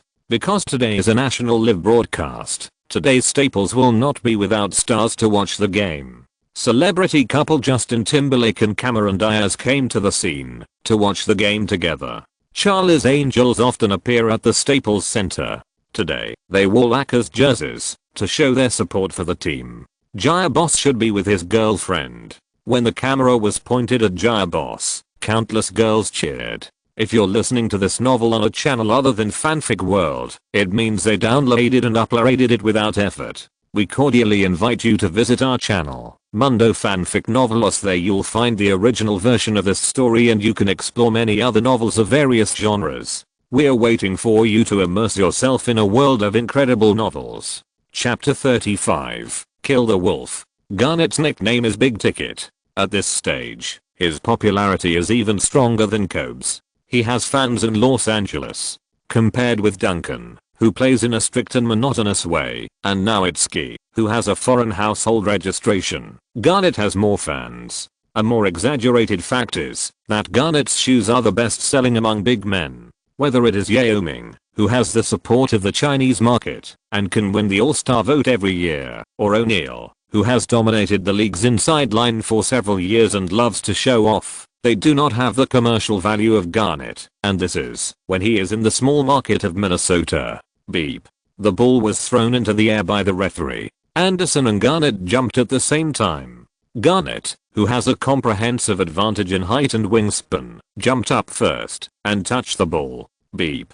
The referee immediately blew the whistle and stretched out his hand to indicate that Garnett had violated the jump ball and the ball was awarded to the Lakers. The replay showed that when Garnett jumped the ball just now, one of his feet stepped into the Lakers area. This scene is very rare in the NBA. TNT's commentary guest group was amused when they saw this scene. Garnett himself smiled and shook his head and retreated to his own half of the restricted area. The Lakers served the ball in the half court and passed it to Atkins. Castle immediately came over to defend, and the defense was very urgent. This is the unique defensive rhythm of the Timberwolves. The outside players pounced very fiercely. If the opponent breaks through and the front court forms a multiplayer situation, Garnett can provide timely replacement behind them to delay the opponent's advancement. Atkins bent his body, protected the ball, and dribbled across the half court to the right, and passed it to Odom. Garnett came over immediately, stretched out his hand, and waved it in front of his eyes, and the pressure of his body was getting closer and closer. Anderson went forward to set a screen for Odom. Garnett flexibly bypassed Anderson. Odom forced his way in. He searched for Kobe's position with his peripheral vision, and passed the ball to him. Kobe caught the ball very calmly, took a step into the three-point line, and shot from mid-range. The ball hit the basket and bounced up. Anderson, who was standing under the basket, got rid of the blocking behind him, jumped up and grabbed the rebound. As soon as he landed, he didn't stop at all, and passed the ball directly. Kobe caught the ball, and rushed to the inside line, forced a shot, causing Sproul to foul. Castle resisted Atkins with his left hand, and protected the basketball. After half court, Garnett ran to the corner to meet, and caught the ball. Facing Odom's defense, he first made a fake move to the left, stood up and made a jump shot. 2-2. The Lakers attacked. Kobe caught the ball, stood up, and suddenly shook his shoulders left and right, and Sproul couldn't help but take a step back. He stood up and jumped up, and shot a three-pointer. Swish. The ball went into the net. 5:2. Perhaps stimulated by the competition with Iverson in the previous game, Kobe had a strong desire to shoot today, and he had already taken the first 3 shots of the Lakers. With the cooperation of Garnett, Sproul broke into the inside line, simplified the 3-step layup into 2 steps, and threw the ball to the basket with a low hand in a time difference. A figure flashed by, and the ball disappeared. Sproul turned his head, and saw the Birdman who was flapping his wings. The Timberwolves served the ball from the baseline, and there was not much time left for the offense. Garnett received the ball at 70 degrees, took a step forward, and missed the mid-range pull-up. Kobe grabbed the rebound under the protection of Odom and directly played the offense and defense transition. He advanced to the front court, attracted the attention of the Timberwolves defense, and then assisted Butler, who made a 3-step layup, and sent the ball into the basket. 7:2. After the opening, the Lakers took control of the game. In the next defensive round, Kobe stole the ball from Garnett, made a fast break, and completed a one-handed slam dunk. The score of 9:2 forced Sanders to call a timeout. After the timeout, the Timberwolves adjusted their offensive arrangements. The others moved away. Garnett received the ball with his back to the basket in the low post, turned around, and broke through Odom from the left. Odom stepped to the side, stepped with his left foot, and blocked Garnett's momentum. Garnett turned around, then jumped up, raised his hand and shot, hitting the target accurately. Historically speaking, Garnett is a leader in mid-range shots. Except for the bug of Nowitzki, he is not inferior to others. The Lakers attacked. Kobe and Odom played pick and roll, and rushed and low. Garnett and Candy blocked Kobe's breakthrough route. Kobe suddenly paused, turned around and jumped up. Garnett jumped up, and shot to block the shot. Kobe's raised hand shrank back, and he passed the ball between Garnett and Candy. Odom magically appeared under the right basket, steadily caught the ball from Kobe, and easily jumped up to hit the ball into the basket. 11:4. Good shot. Killian on the sidelines, waved his hand vigorously. At the beginning, he thought Kobe was a little bit selfish, but in a blink of an eye, he had already sent out 2 assists, and he had already scored 7 points. Kobe's condition was very good. The Lakers, who had been fully rested in the past 2 days, started very well. Kobe scored and assisted in the first quarter, scoring 13 points and 4 assists in a single quarter, helping the Lakers to establish a 14-point lead in the first quarter. For the Timberwolves, whose lineup was somewhat poor in attack, it was uncomfortable to fall behind by a large score at the beginning. Although the team has Garnett, Castle and Sproul who are also good offensive players, the Timberwolves are essentially a team that relies on defense to drive offense. As a superstar, Garnett's versatility on the defensive end and his adaptability to different teammates are very outstanding. Different lineups can build a very strong defensive system around him, but at the same time, his scoring ability is relatively weak, especially in the critical moment of attack, which can be said to be the least lethal among superstars. The Timberwolves tried to limit the Lakers' offense through high-quality defense and chase points through counterattacks. Garnett's four-way substitution also suppressed the Lakers' offense in the second quarter, which gave the Timberwolves some hope. However, the fatal thing is that the Timberwolves' own offensive touch is not good. In addition to Garnett's 14 points with 5 of 12 shots, only Zerbiak scored 8 points with 3 of 7 shots, which was considered to guarantee the firepower. Castle and Spruill had cold hands under the defense of Atkins and Kobe. The team, which was already poor in offense, caught up with the players' cold hands. It is no wonder that the Timberwolves only scored 37 points in the first half of the game. In the second half, the Lakers players were younger and the advantages of good physical strength began to emerge. Castle was 35 years old and Spruill was 34 years old. Under the high-intensity confrontation, the physical strength was somewhat unsustainable. The team relied more on Garnett, who was not good at strong attack, on the offensive end, which directly led to the decline in the offensive efficiency of the Wolf King.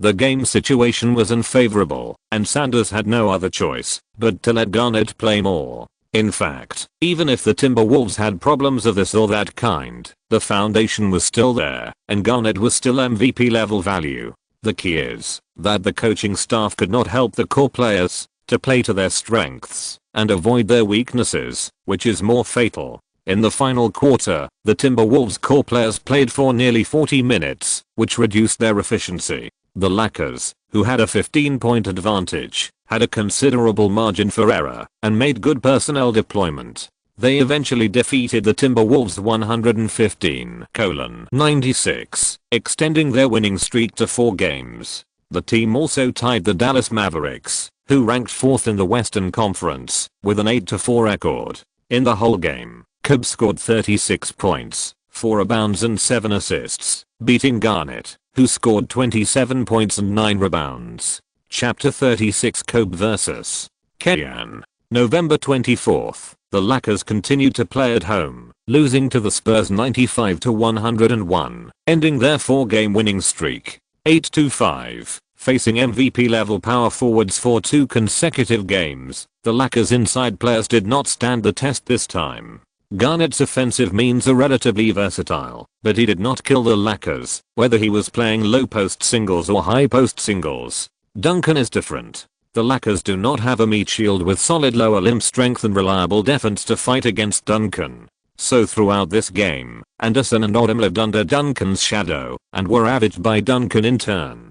Kobe is an outside superstar in the league, who is less afraid of Bowen, and he has always been very excited to fight against the Spurs.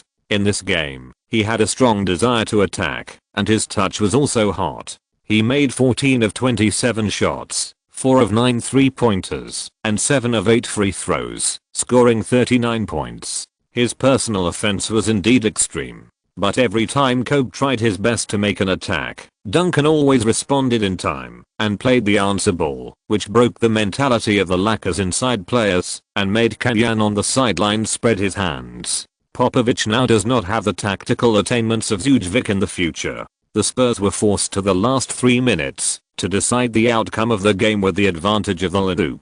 Fortunately, Duncan's continued stable performance helped the team, and after the baptism of the Olympics, Ginobili also continued his magic in the NBA, hitting 2 consecutive goals at the critical moment and finally helping the Spurs win. This was an expected loss for the Lakers. Objectively speaking, the strength of the 2 teams is not on the same level, especially in the competition of the inside. The Spurs have an absolute advantage. Therefore, the fans did not blame the players too much. At this time, what needs to be done is to actively adjust the mentality and not let the loss of this game affect the subsequent games.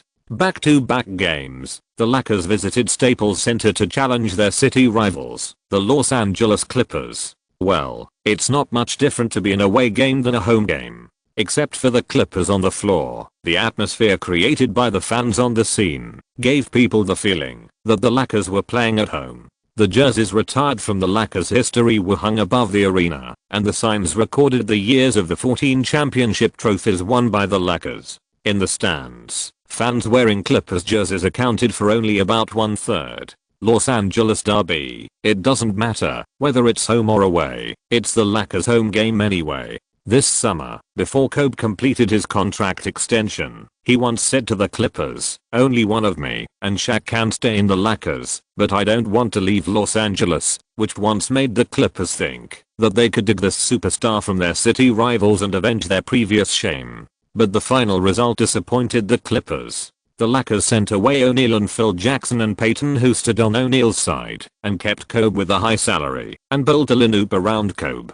The beautiful story between the Lakers and Kobe continued, but the Clippers missed the opportunity to strengthen the team because they invested a lot of energy in Kobe. In the end, they only introduced mosquito shooter Chilts and blue-collar center Mickey Moore through trades, which had a great impact. Originally, they were opponents in the same city derby, and coupled with this matter, the Clippers were determined to lose 3 teeth to the Lakers. After the opening, the Clippers blossomed inside and outside, Livingston and Brand blossomed inside and outside, and the team's overall defense was unexpectedly tough, and they were determined to entangle with the Lakers. They relied on rare strength to suppress the Lakers. At the end of the first quarter, the Clippers led the Lakers by 9 points with 27:18. In the first half of the second quarter, the Clippers still showed that they wanted to win more than the Lakers, and they were very motivated on the court. In Kellyan's words, "This group of Clippers players can only play at this intensity in the finals."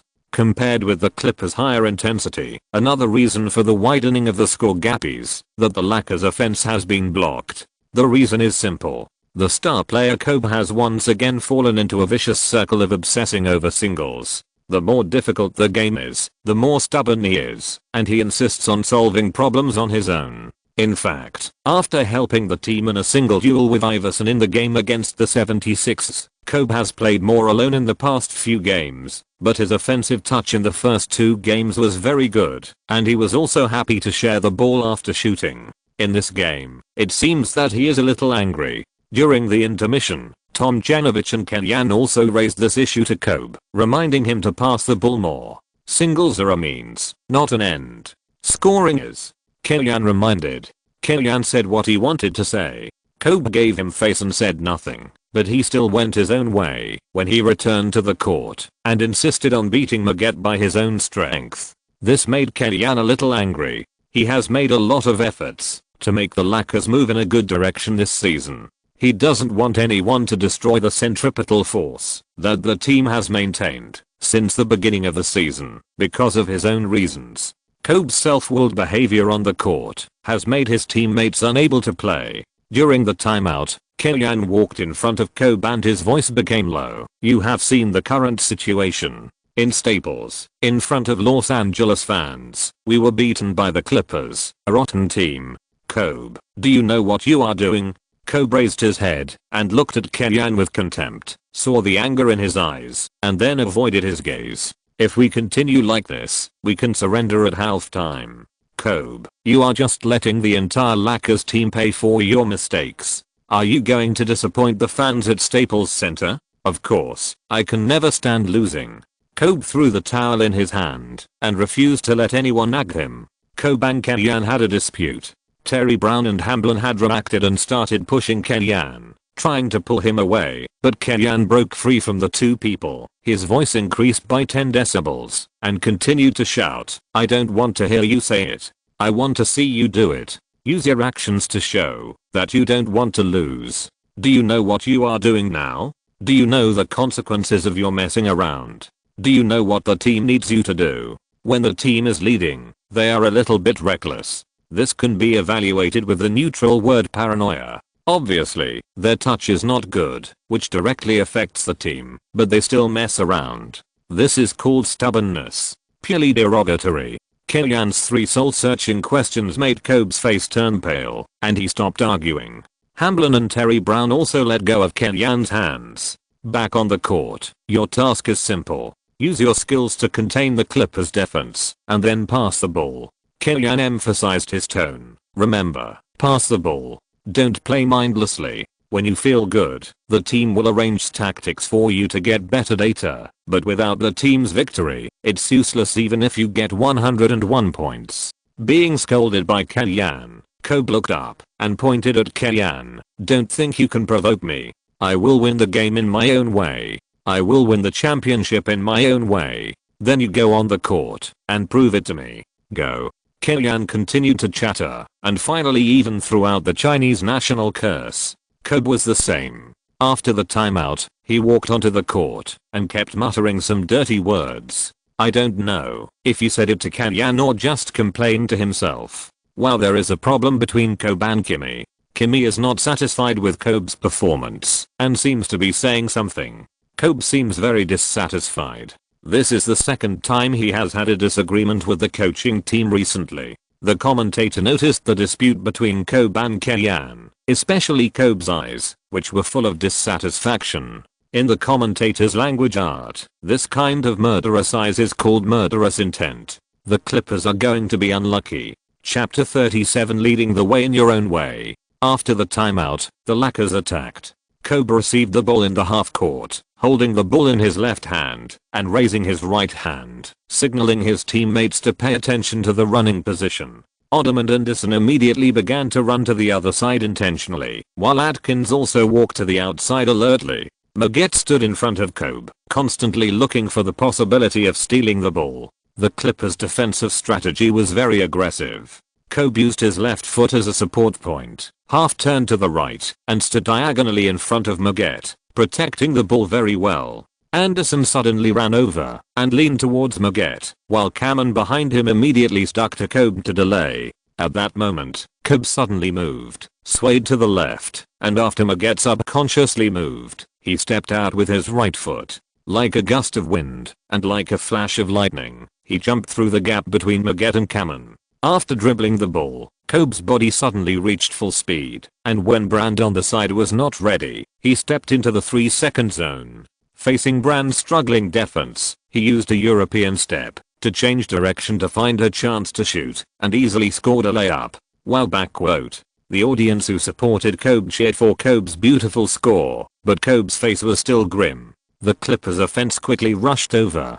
After a few pulls, the space was completely opened up for Brand to get a singles opportunity. He successfully received Livingston's pass. Brand singled out Anderson in the low post on the right, used his body to push open the space, turned around and scored a layup. The ball passed half the court and came into Kobe's hands again. Magette immediately pressed forward. Kobe accelerated and rushed to the right without any tricks. Magette followed him, but because of the hasty steps, Kobe immediately separated him by half a body. Brand filled in the position in time, and Kobe's hunched body suddenly straightened up. Following the upward trend, Kobe quickly jumped up, and Magette's reaction was also very fast. He jumped up and blocked Kobe's face with his right hand. However, just when the two big hands had blocked most of Kobe's shooting angles, they still couldn't stop Kobe's shot. Kobe's arm flashed through the two people's block and waited until Magette and Brand began to fall, adjusted his body shape and shot. Swish. If Kobe broke through the Clippers defense with the help of pick and roll in the previous ball, then this ball was a single play with great personal heroism, relying on Kobe's amazing air attention to gain space for shooting. The important thing is that his touch suddenly returned after the quarrel. He made a harsh statement to Kellyanne that he would lead the team to win in his own way. He must do it. The emotions of the fans at the scene were ignited by Kobe's gorgeous goal. On the Clippers side, the players' psychology was also affected to a certain extent. Livingston made a mistake in passing the ball and was intercepted by Atkins. The Lakers made a fast break into lines. Kittles, who was retreating, stared at Kobe's side and let Atkins easily score a layup. Now it seems that the dispute between Kimmy and Kobe is benign. After the timeout, the mental outlook of the Lakers is completely different. Let's look at this ball. It should be an offensive foul. There is no suspense. Magette obviously collided with Kobe with the ball. Kobe stood in position in advance and did not move his feet. There is no problem with the referee's whistle on this ball. Warner's commentator Wilson was still discussing the changes brought to the game by the dispute between Kobe and Kellyanne. The Clippers made another mistake and Magette was made an offensive foul by Kobe. In the Clippers, Livingston, Cameron, and Magette are all young people. The content of the game is more easily affected by emotions. At this time, the coach should call a timeout in time to help the players adjust. However, Mike Dunleavy did not call a timeout in time, and the Lakers attacked again. Kobe broke through and attracted the defense, then passed the ball. Butler made a three-pointer from the outside. After a 9:2 attack wave, the Lakers narrowed the gap to 7 points. At this time, Dunleavy knew that he should call a timeout and adjust the lineup, no matter how slow he was. After the timeout, Dunleavy replaced Jerick. Jerick, known as the American Jackie Chung, is an average basketball player, but his skills in picking up girls are enviable. His girlfriend is a rich and beautiful Victoria's Secret supermodel Lima, who once rejected Jordan. Although Vujasic, who chased Sharapova, is not very strong, his appearance is beyond doubt.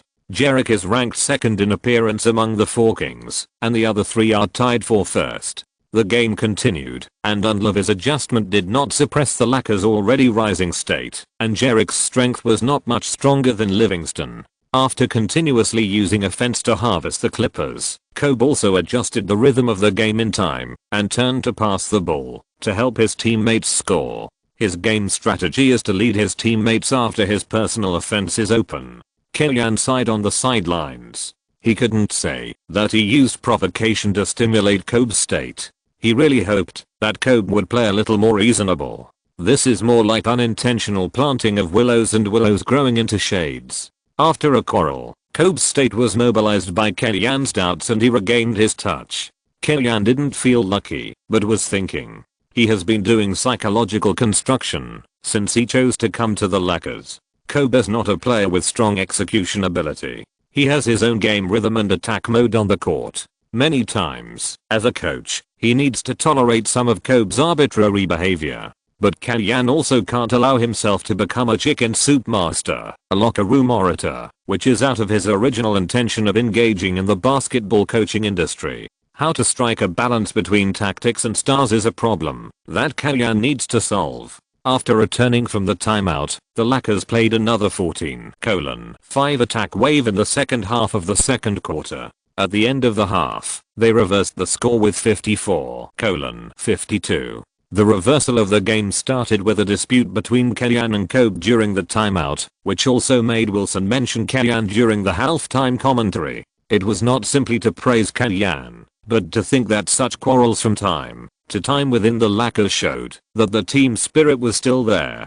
Only teams with a strong pursuit of results would have such disputes. The important thing is that after the dispute, everyone can seek common ground while reserving differences and find the right path to win the game. Kimi and Kobe are both very competitive people. This combination is very interesting. At this time, in the Lakers locker room, Tom Janovich began to play the good cop and praised the team's performance in the second half of the second quarter. We played a score of 23:7, which shows that, when we play in the right way, we are enough to scare the opponent. If everyone can realize this, it means that our dispute has worked, and everything that happened is for the good of the team. Well done, Kobe. Kobe nodded, expressing his approval of Tom Janovich's remarks. We will win the game, right? Of course, it's just the Clippers. They just stole the lead while we were napping. As long as we regain our sanity, Staples will always belong to purple and gold.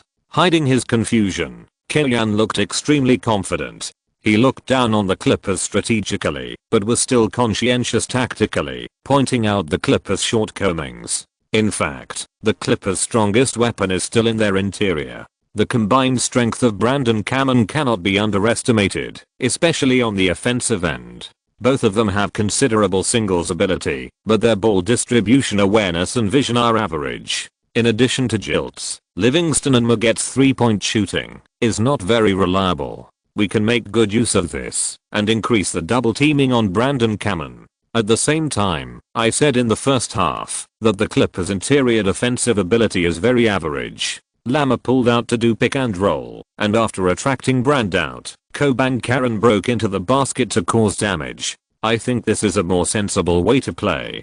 Kellyan looked at Odom. If Brand stays inside and doesn't come out, you can punish your opponent from anywhere inside or outside the 3-point line. I believe you have the ability to do it. Chapter 38 Titanic Level 10 Scholar. As Kellyan said, at the beginning of the second half, the Lakers' stronger players began to show their advantage. The Clippers' current record is only ranked 11th in the Western Conference, and their strength is really not that strong. The team's big boss Brand is a top figure in the league's second tier in sideline.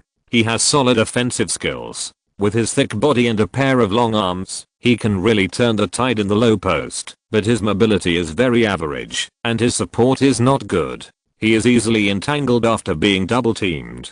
The team's outside shooting is average. After the Lakers defense line was shrunk, the Clippers offense was immediately affected. On the Lakers side, Kobe appropriately reduced his personal singles and took Butler and Odom to fire in turn. The team blossomed on the offensive end. In the third quarter, the score difference was directly widened to 13 points. The team's offense was impressive and the fans were comfortable watching it. When browsing the forum, they also recognized Kenyon more and felt that he could stimulate Kobe. In fact, this is entirely a result-oriented theory. If the Lakers collapse directly after the dispute between the two, then the fans will also criticize him to death. At that time, he will be ungrateful, questioning the boss's authority in front of the team, and shaking the morale of the troops. In the last quarter, the Clippers also tried to launch a counterattack and played a 6:0 wave to narrow the score difference to within 10 points.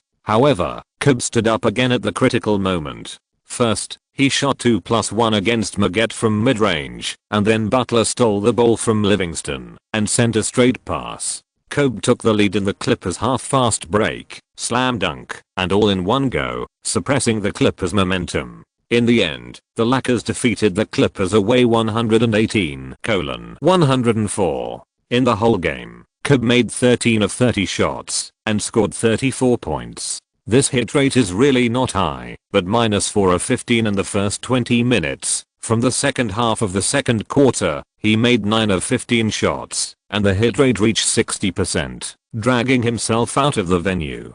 Odom scored 22 points, 13 rebounds and 4 assists, and was the invisible hero of this game. Butler scored 20 points, and also performed well. The team reversed the game. Fans attributed the credit to Kenyon, who awakened Kobe. At the suggestion of the team's press officer, Tom Janovich arranged for Kenyon to attend the press conference with him. "Kimmy, come with me to the press conference later. The media will have a lot of questions for you." In other words, many people are interested in the dispute between Kenyon and Kobe, which is the turning point of the whole game. Before the dispute, the Lakers were behind by 14 points, and at the end of the game, the Lakers won by 14 points, a difference of 28 points inside and outside. If this game is lost, Tom Janovich will definitely not let Kenyon appear in the newspaper, and all the pressure will be borne by himself. But since they won, Kenyon should enjoy his own glory. Kenyon smiled. "Is there anything I should pay attention to? What can't I say? You have been interviewed, don't you know this?" It's okay to say that he is optimistic about the Suns' regular season championship when he was interviewed by a Chinese reporter. If the Lakers said this in the post-match press conference, Jim Buss would fire him and let him go. The first time he participated in the team's post-match press conference, the focus of the reporter's questions was indeed on the quarrel between the two people. Kenyon slightly embellished it. "In the first 18 minutes of the game, we were out of control and out of the track expected by the coaching staff. As the captain's deputy, I have the obligation to adjust the team's route so that the team will not hit the iceberg for any reason." Compared with the response to Kobe and Tom Janovich's last dispute, Kenyon's response was more artistic. It's not the first time that the Lakers players and coaches have conflicts. Is there a problem with the management style of the team's coaching staff? Or will frequent occurrences of this kind of situation be detrimental to the team? The reporter's Lakers players obviously refer to Kobe. If Kenyon is caught in the trap, it is equivalent to teasing Kobe. The Titanic is made of iron, and iron will sink if it hits an iceberg. The Lakers players and coaches are also human beings, and human beings will have different views on things. I think it's good to raise problems and solve them. At least we are all solving problems and doing good for the team, right? There is nothing wrong with Kenyon's words. The reality is that after Tom Janovich and Kobe had a conflict, the Lakers defeated the Knicks, and after Kenyon had an argument with Kobe, the Lakers reversed the Clippers. Victory can cover up all conflicts. Kenyon's reply was very wise, avoiding the pit dug by the reporter. He frequently uses Titanic to refer to some issues, which makes many fans call him Titanic level 10 scholar. How many girls have you watched Titanic with? Wang Lifan tried to probe Kellyanne's love history while having dinner together in the restaurant. In her eyes, young men and women who have watched Titanic together must be lovers. Kellyanne rolled her eyes. About a dozen. I can't remember. Ha. Wang Lifan said coquettishly, you haven't watched it more than a dozen times. Don't you think it's boring? Kellyanne is tall, good looking, and speaks very gently. It doesn't seem strange to Wang Lifan that he has had more than a dozen girlfriends. It's a classic. What's boring about it? And Winslet has such a good figure, Kellyanne said in a guilty conscience, while teasing Wang Lifan. It's just that his aesthetic is that he doesn't like bombshell figures. Leonardo is handsome. You idiot, Wang Lifan argued, but the last two words read together are really not very elegant. After all, she is a girl who grew up in a foreign country and doesn't quite understand the special meanings of some words. Kellyanne was stunned for a moment, but didn't mind. Well, that was my college entrance examination that year. After the exam, I went to watch it with my classmates. We booked a movie theater. Feeling that there was a slight cultural gap between the two of them, Kellyanne decided not to make some jokes to avoid any misunderstandings. You don't need to tell me this. I'm not interested in knowing. Kellyanne cursed shameless in his heart. This girl just pricked up her ears to listen to his clarification, and after listening, she said such words. College entrance examination in 1998. Haha. But you are really a little younger than you look. Kellyanne laughed at himself. You might as well say that I grew up a little too fast. No, you are still very handsome. Wang Lifan covered his mouth and chuckled. But it seems to be true. Kellyanne is 25 years old this year, only 2 years older than Wang Lifan. But when the two get along, Wang Lifan feels that he is much more mature than himself. Perhaps as a coach, he must ensure that he has a dignified side in front of the players. On November 26th, the Lakers returned to their home court to face the challenge of the Toronto Raptors. The Raptors are in deep internal turmoil this season. Although the season has just begun, the conflict between the team's top star Vince Carter and the team has ruined the team's season. Carter hopes that the team will use high-ranking rookies to exchange for combat power and impact the playoffs around him. The Raptors no longer trust Carter, who is plagued by injuries and has poor performance, and focus on training Chris Bosh, the number 4 pick in 2003. The conflict between the two sides intensified. The exasperated Carter publicly announced his departure and played passively in the game, not taking shots unless there was an opportunity. The two sides made a big fuss. Compared with the conflict with the Raptors, the dispute on the Lakers side is really nothing. Carter was not working hard, and Bosh's young shoulders could not support the Raptors. The Lakers led the Raptors by 19 points at halftime, ending the suspense of the game early. In the second half, the Lakers held back, and Kobe reduced the frequency of his breakthroughs and shot more from mid-range. Even so, the Raptors' loose defense was still unable to stop the Lakers' offense. At the end of the third quarter, the Lakers led 93-65, and the score difference had reached 28 points, which also made the final quarter completely garbage time. In the fourth quarter, the Lakers withdrew all their main players, and the Raptors also replaced Carter and trained around Bosh. Facing Brian Cook and Grant, Bosh showed his comprehensive offensive skills. He could score singles with his footwork in the low post, and he could shoot from the high post. He scored 14 points in a single quarter, helping the Raptors to score 34-18 in the last quarter, and beat the Lakers by 16 points in a single quarter 111-99. The Lakers won 2 consecutive victories. 10-5. P.S. As an assistant coach, there are some things that I cannot elaborate on, but the groundwork must be laid, so some games can only be briefly mentioned. Chapter 39 Bottleneck Period. After the game, Kobe and his old friend Carter hugged and greeted each other. Last summer, both of them fell to the bottom of their careers and entered the most difficult stage of their lives. Now, Kobe has gradually come out of the trough, and his outstanding performance has won back the support of Lakers fans, and his commercial value is also recovering. After Carter's public statement of leaving the team, his relationship with the Raptors, from management to fans, has broken down. The fans in Toronto once supported him as much as they hate him now. I'm afraid Carter would rather play away games than play in Toronto. The Raptors put Carter on the trading list, and the conflict between the two sides put Carter at the lowest point of trading value.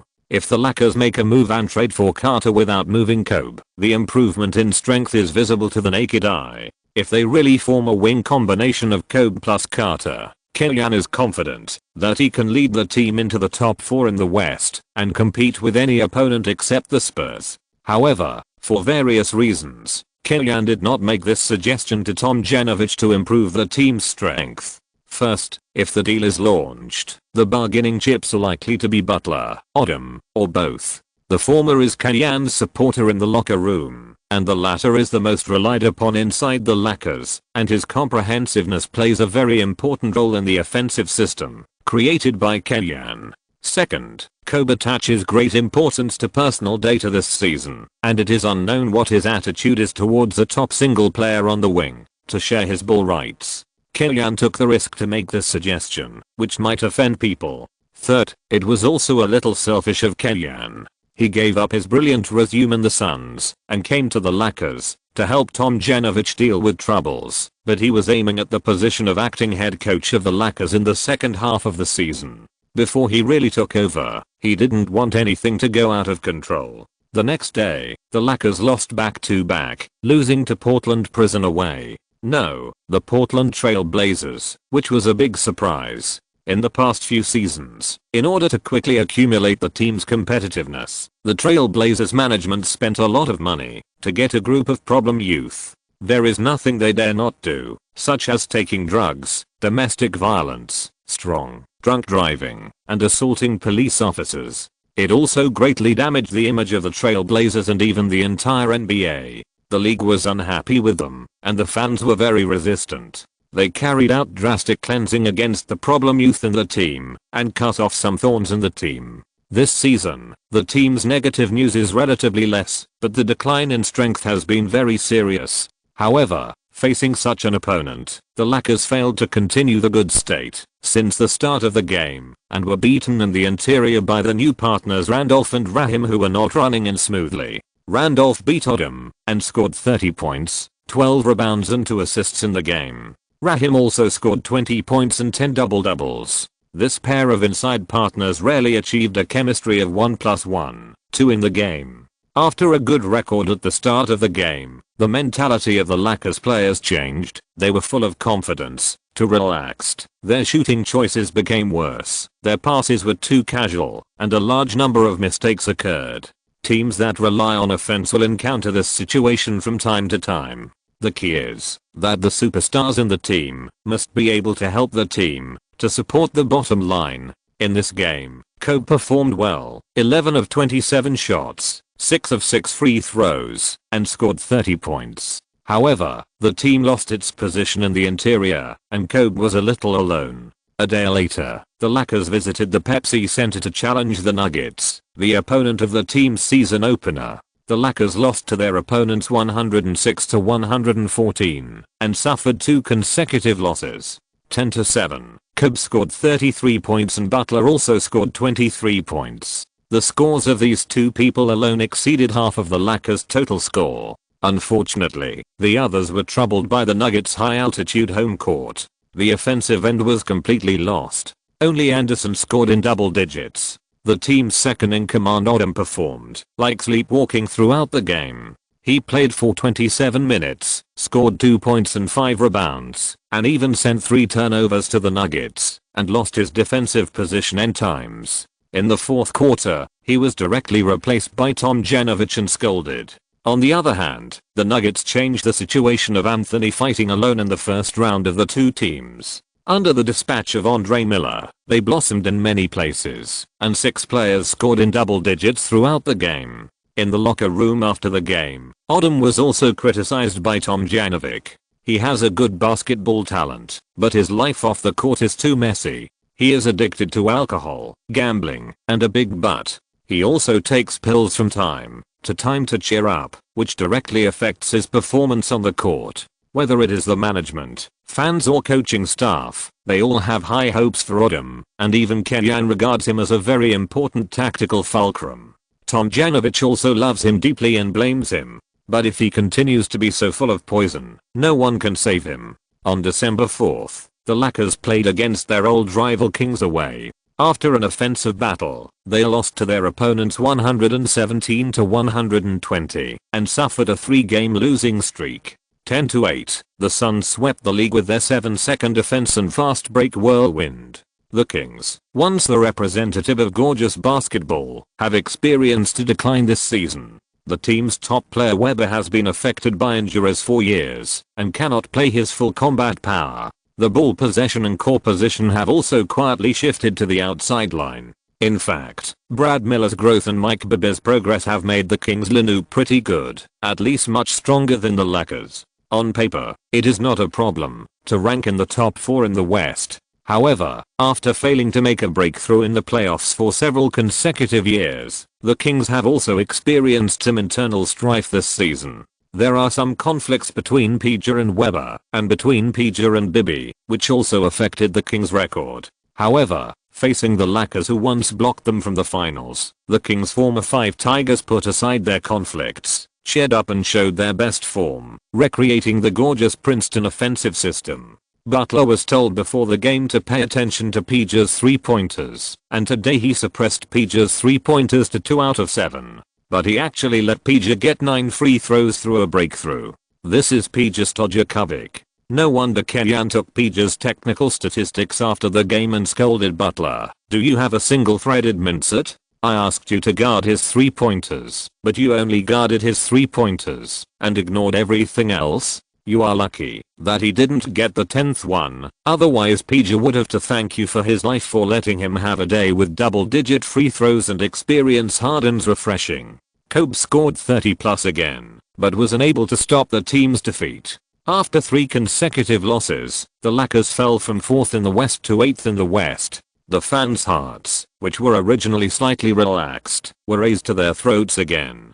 3 consecutive losses are already very uncomfortable, and what's even more terrible is that these 3 games are either a battle for position with opponents of the same level, or a game where the opponent's strength is inferior to the Lakers. Losing this kind of game is very depressing. Really? Speed up some games to get into the plotline that Kellyan is in charge of earlier. Chapter 40, Toxic Nightlife. The team suffered 3 consecutive losses. The Los Angeles media had to find someone to blame. Kobe has scored 30 plus in every game recently, and his hit rate in 2 of the games was also good. The reporters did not criticize him much, and all the firepower was put on the coaching staff and other players. Some criticized Tomjanovic for blindly trusting Kellyan and focusing on offense and defense. Some criticized Odom for making mistakes in the game. Some criticized Kellyan for talking big, but not doing things well. Some criticized the management for not doing anything and weakening the team's strength in the summer trade. Anyway, what they used to talk about with relish has now become a problem for the Lakers. This is the city of Los Angeles. Traffic is supreme. The Lakers are a wealthy team. If they lose the game, someone has to take the blame. Kellyan was praised a lot when they won, and he would naturally be pushed out to take the blame when they lost. In fact, in these 3 games, the Lakers basically did not suffer any loss in tactical arrangements and personnel dispatch. They either lost because the player's touch was too bad, or because a main player made a mistake and there was no suitable substitute player to use. The Lakers bench lineup is really too weak, especially the backup point guard Terry Brown and the backup small forward Luke Walton. They are really not suitable for Kellyan's tactical system. On December 6th, the Lakers traveled to Charlotte and defeated the Bobcats 105-91, finally stopping the decline and ending their 3-game losing streak. 11-8. In addition to Kobe's 4th consecutive game with 30 plus, the hero of this game was Atkins. He made 7 of 13 shots, 3 of 6 3-pointers, and 4 of 5 free throws, scoring 21 points and standing up when the team was in trouble. Odom, who was at the center of the storm, also returned to form in this game. He shot 4 times from the outside and hit 2 goals. He scored 20 points, 8 rebounds and 3 assists in the game, saving his reputation. The Newcomer Bobcats are still in a poor and weak stage and can only roll at the bottom of the league for a while. However, the team has completed the first step of team building. First, they discovered Gerald Wallace, an all-around small forward, and then got Okafor, who has good combat effectiveness, in the draft. These two players are both high-quality starters and are also very young. If the team is weak for another 2 or 3 years, and when they have enough high-ranking rookies, and then use the salary space to do something, it should be a natural thing for them to rise. However, the team owner brought in Joe, which became the beginning of the Bobcats' misfortune.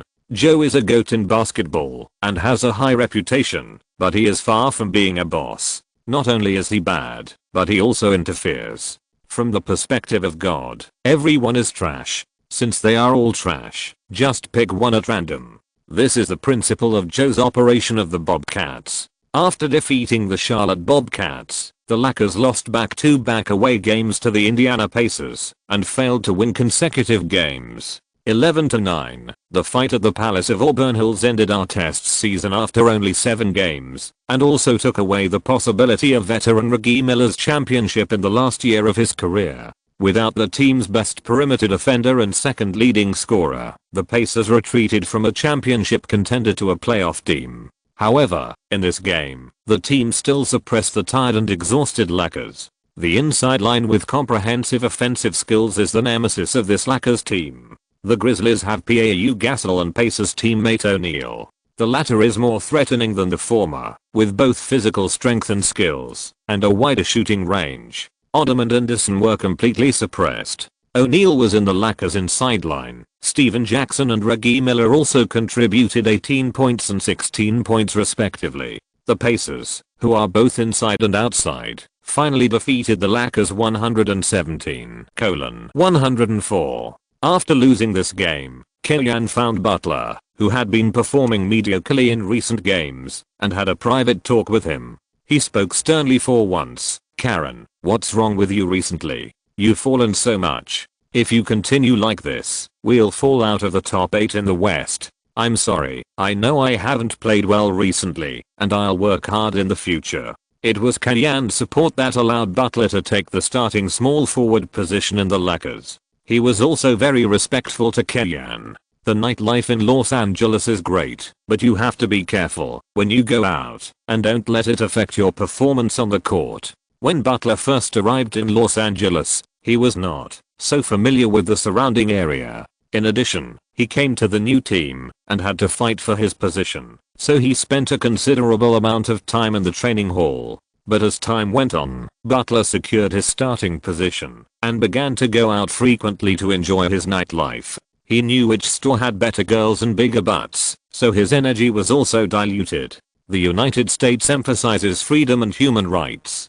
Kellyan has no right to interfere with the private lives of his players. He also notes that the players work hard to enjoy better material enjoyment. But he hopes that the players understand that all material enjoyment comes from money. Without stable performance, the team will not give him a big contract. Odom has already got a big contract, and his life is guaranteed. Butler is still on his rookie contract. If he doesn't play well, when he is spending a lot of money, there are many bankrupt predecessors in the league who serve as negative examples for him. The Lakers are a big team, and playing here means higher exposure. Whether you play well or not, it will be magnified. If you play well, the team will value you and give you a big contract. If you don't perform well, everyone will know, and then other teams will be hesitant to give you a contract. You can go out and play, but you must ensure enough rest time, and don't be distracted during training and games. If your legs are weak during the game, no matter how hard you try, it will be in vain. To persuade players like Butler, you can't appeal to their emotions. You can only persuade them with reason and lure them with benefits, and they will fall for it. After 2 consecutive away games in the East, the Lakers returned to their home court and their opponent was the Orlando Magic. For the Lakers, this game is very crucial. In the last 5 games, the Lakers lost 4 games and had fallen to the 8th place in the Western Conference, only 1 win ahead of the Grizzlies. Kellyan came to the Lakers, hoping to change the team's fate of missing the playoffs, and did not want the team to be even worse than before. Rebuilding from the mess of last season, the Magic's foundation is much better than the average bad team. The combination of the scoring champion plus the top pick in the interior should have been worth looking forward to. Even if McGrady was unwilling to wait for Howard's growth, the team traded McGrady for 3 qualified starting players, Francis, Mobley, and Cato, and cleared Juwan Howard's premium contract. With Grant Hill's comeback, the Magic's paper strength can be ranked in the top 8 in the Eastern Conference. In the first 4 years of the Magic, Grant Hill played a total of 47 games. The recurring ankle injuries have taken away Hill's fastest first step in the league on which he relies for survival. Even if he returns to a relatively healthy return to the court this season, the once violent breakthrough is difficult to reproduce. Fortunately, Hill's basketball IQ is still there. As an organizing forward, he can make up for Francis's lack of organizing ability and serve as a lubricant between Howard and Francis. Karen, in this game, in addition to limiting Grant's performance, we need you to be more inward and help protect rebounds. Hill is not good at outside shooting, so you can give him some space. After the final arrangement of shooting training, Killian gave Karen Butler instructions. Remember, there can be no more problems in this game. Chapter 41. Be careful. Warcraft appears. The two teams started, and the Lakers made a slight adjustment to the starting lineup. Mim replaced Anderson at the starting center position, and the other positions remained unchanged. The Magic's 5 players, Francis, Mobley, Grant Hill, Cato, and Howard. Howard won the jump ball, and the game officially began. Atkins defended Francis. Atkins, who was small, fast, and smart, was relatively good at defending Francis. The opponent tried several times, but failed to break through. He gestured to Howard for a pick and roll. Mim assisted in defense in time. Francis was too sticky to the ball, resulting in insufficient offensive time. He barely missed a mid-range shot. Butler returned to the inside line in advance to help protect the rebound and pass the ball to Odom, who passed the ball directly to Kobe, and the Lakers played a quick counter-attack. Kobe used his body to push to the free throw line against Mobley, giving full play to his strength advantage. Mobley couldn't stand it and hugged Kobe directly before Kobe took off, using a foul to stop the Lakers. This foul was basically between a normal foul and a physical foul. Kobe didn't act much, so the referee still spared his life and only called a shooting foul. Kobe made both free throws, 2:0. The Magic attacked. Francis played all 24 seconds without passing the ball again, and at the last moment, he passed Atkins' defense and forced a layup. Under Odom's interference, the basket went out of the basket. The number 1 draft pick Howard was double-teamed and failed to grab the rebound. In the Lakers' positional battle, Kobe went around the screen and completed a hand-to-hand cooperation with Odom, shook off Mobley's defense, and rushed to the basket. Facing Howard, who came up to defend, he forced himself and hit the new number 1 draft pick hard, causing the opponent to foul and threw the ball before landing. The ball rolled around the basket twice and finally fell into the basket obediently. A beautiful 2+1. Killian celebrated with his fist on the sidelines. The team that was not doing well recently needed such a score to boost morale. Kobe hit the free throw again, and the Magic reorganized the offense, but still couldn't tear through the Lakers' defense. Francis broke through and passed the ball to Mobley, who didn't get rid of Kobe's defense and shot hard. Mimu blocked Howard, allowing Butler to grab the rebound and directly advance to the offense and defense transition, causing Grant Hill to foul. In just 3 rounds, the Magic had committed 3 fouls and sent the Lakers to the free throw line 5 times. What's more terrible is that they haven't put real pressure on the Lakers on the offensive end, and they let Francis do whatever he wants. When Howard used the second attack opportunity to break the drought for the Magic, it was already 4 minutes into the game. In contrast, the Lakers' offense was booming, either taking advantage of the Magic's offense and defense transition after the iron shot, or using flexible and changeable running positions in positional battles to find easy shooting opportunities, plus Kobe's personal ability. When the first official timeout came, the score was 17:4, a dream start for the Lakers. After the timeout, the Magic's offense has improved. The positional battle is still more controlled by Hill. The team's inside and outside lines are connected, and Howard can finally receive the ball. Of course, the problem of the Magic's Linoop structure leaning towards defense is still difficult to solve. The team's two inside players, Howard and Kato, are blue-collar players at this stage, with limited scoring ability and no shooting ability, which makes the breakthrough space for outside players quite narrow. At the same time, Francis and Grant Hill are not good at outside shooting. The Lakers' defensive strategy of blocking the restricted area can effectively suppress the Magic's offense. At the end of the first quarter, the Lakers led the Magic by 15 points at home 35-20. In the second quarter, the Twangs sent out the substitute Linoop. This stage is the time point when the Lakers are relatively disadvantaged. After Butler was transferred to the starting Linoop, the combat effectiveness of the Lakers starting Linoop can always be close to the top 8, even if it is not ranked in the top 5 in the league. But this substitute Linoop is really tormenting.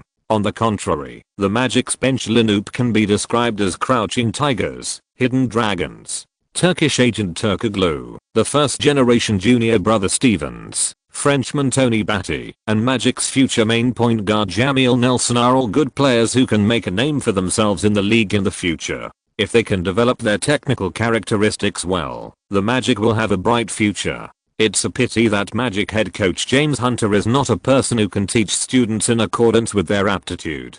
He failed to combine the strengths of both sides, and the bench lineups on both sides fought evenly. In the second half of the second quarter, the main lineups of both sides returned. The Lakers accelerated the offensive rhythm and used the run and gun tactics to score points, while the Magic strengthened the offensive in the interior. Grant Hill and Howard completed pick and roll cooperation continuously. Hill assisted Howard, who had explosive physical fitness, to face the frame and ravage the Lakers interior. Atkins, facing the impact of Francis, gradually became a little unsustainable. After all, his physical fitness could not compare with Francis, who entered the league as the second pick. The Magic's offense gradually opened up the situation. At the end of the first half, the score difference was reduced to only 9 points, with the score of 57-48. The Magic did not listen to McGrady's advice and insisted on using the number 1 pick to select Howard, which indirectly caused McGrady to leave. But from the results, the Magic's choice should be correct. Okafor does have better technical conditions, but Howard's physical fitness is almost comparable to that of the young Shaquille O'Neal. If he is developed properly, his future is limitless. Commentator Wilson also expressed his obvious approval after seeing Howard's strong performance. At the same time, in the locker room, Kellyan also expressed his approval of Howard. The Magic has never been vague about selecting centers and training centers. Several Lakers insiders were silent. Facing Howard, they had no good way. In the first half of the game, Howard scored 9 points, 8 rebounds, and 2 blocks, which were close to double-double data, including 3 dunks and 2 front court rebounds. At the same time, Howard's contribution is more than that. When Odom mentioned that he was going to work on the line, Howard could follow him out to defend and leave the restricted area to Kato. When Odom and Kobe Butler completed the pass and cut, Howard could return to the restricted area in time to help defend. Chris, Birdman, Brian, Kellyan looked at the 3 blue-collar players of the team. In the second half of the game, we have to hack the shark. The hack the shark tactic originated from the former head coach of the Mavericks, Nelson. This is a set of tactics specifically aimed at O'Neal. At his peak, O'Neal was unstoppable in the interior. No matter who you sent, or how many people you sent, you couldn't stop him. But O'Neal has always had a shortcoming, that is, free throws. Seizing the handle, that O'Neal is not good at free throws, constantly fouling O'Neal, compared to letting O'Neal hold the ball to attack, sending him directly to the free throw line, to score is less efficient. Kellyan calls himself the disciple of Nelson. In addition to the concept of run and gun tactics, this spiritual mentor also passed on to Kellyan the eclectic tactical execution. Treat extraordinary people with extraordinary methods. Before the game started, Kellyan had already proposed the hack the shark strategy to Tom Janovich, but the other party did not deny it. After the opening, the team has been in an advantageous position, so it is naturally not easy to disrupt its offensive rhythm through foul tactics, but now it is different. The Magic team turned the situation around, and the Lakers naturally needed to use some methods to regain the initiative. Hack. If you're listening to this novel on a channel other than Fanfic World, it means they downloaded and uploaded it without effort. We cordially invite you to visit our channel, Mundo Fanfic Novelos. There you'll find the original version of this story and you can explore many other novels of various genres. We're waiting for you to immerse yourself in a world of incredible novels. Chapter 42 Reinforcement Plan. After the start of the third quarter, the Lakers immediately began to implement Kenyan's arrangement, using the Hacker Shack tactic to disrupt the Magic's offensive rhythm and the mentality of the Magic players. Howard stood in the paint and began to ask for the ball. As soon as he made a move to shoot, regardless of whether it was true or false, Mim immediately fouled and did not give Howard a chance to pass the ball. Howard, who was still proud of his lethality in the Lakers' paint, did not realize what was about to happen. After being executed with the Hacker Shack tactic, Howard missed 2 free throws and slapped his hands in frustration and returned to defense. The Lakers, who got the ball, made an attack and Odom made a mid-range jump shot, widening the score difference to 11 points. When the Magic attacked, Mim intentionally or unintentionally let Howard receive the ball in a favorable position, and when Howard started to make an offensive move, he directly fouled and pretended to interfere with Howard's subsequent offensive moves, causing the referee to call a shooting foul on the Lakers. Magic head coach Hunter couldn't help but stand up from his seat and started to swear. Hacker Shack tactic. Hunter narrowed his eyes slightly, cursing the Lakers for being shameless in his heart. He suffered a lot from them in the past, but now he uses it on others without hesitation. Besides, most people use the slasher at critical moments, but you do it right at the beginning of the third quarter? If you don't consider the opponent, you should also consider the fans, right? What Hunter didn't expect was that the Lakers fans at the scene saw the team returning the favor. Not only did they not feel bored, but on the contrary they felt it was particularly exciting. At first, they were also so angry about the opponent's slasher tactics that their hands were shaking. Now, they finally have the opportunity to give these frustrations to the opponent. The coach shouted loudly on the sidelines, and Howard finally realized the Lakers' strategy and began to feel depressed. Fuck, aren't you afraid that I will make all the free throws? Howard's innocent expression made Odom and Butler couldn't help laughing, and their smiles revealed MMP. If you weren't such a perverted defensive player, would we have to greet you in this way? First free throw. Hang. The crisp sound of the iron made Howard's face as black as garnets.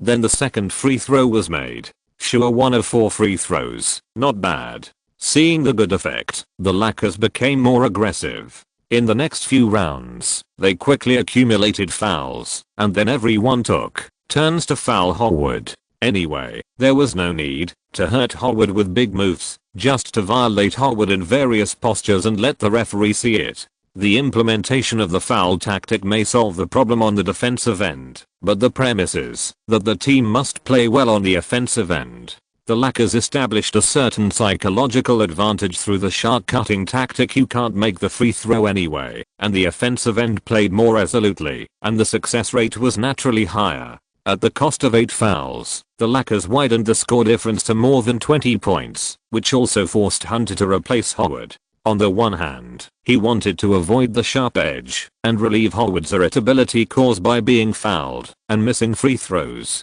On the other hand, he couldn't let the score difference widen further. However, this approach may be rational, but it is not smart, and it is a blow to the confidence of young players. If Kenyan is the head coach, he will first respond to the opponent's moves and strengthen the team's defense by adjusting the defensive formation to reduce the opponent's offensive success rate. Secondly, he will warn Howard that the value of completing a successful defense is greater than the free throws he missed, which will boost the confidence of the players. In any case, when Howard left the court, the pressure on the Lakers on both offense and defense was doubled. The Magic's strong defense is largely based on Howard's ability to protect the frame and cover the entire restricted area. Kato is just a meat shield. When Howard leaves the court, the Magic's defensive line will have loopholes. The Lakers will sweep the fallen leaves like autumn wind, and after a burst of crazy attacks, the score difference will be widened to more than 30 points, and the game will basically lose suspense. In the end, the Lakers played a huge score of 125-97, giving the Magic the most painful defeat of the season.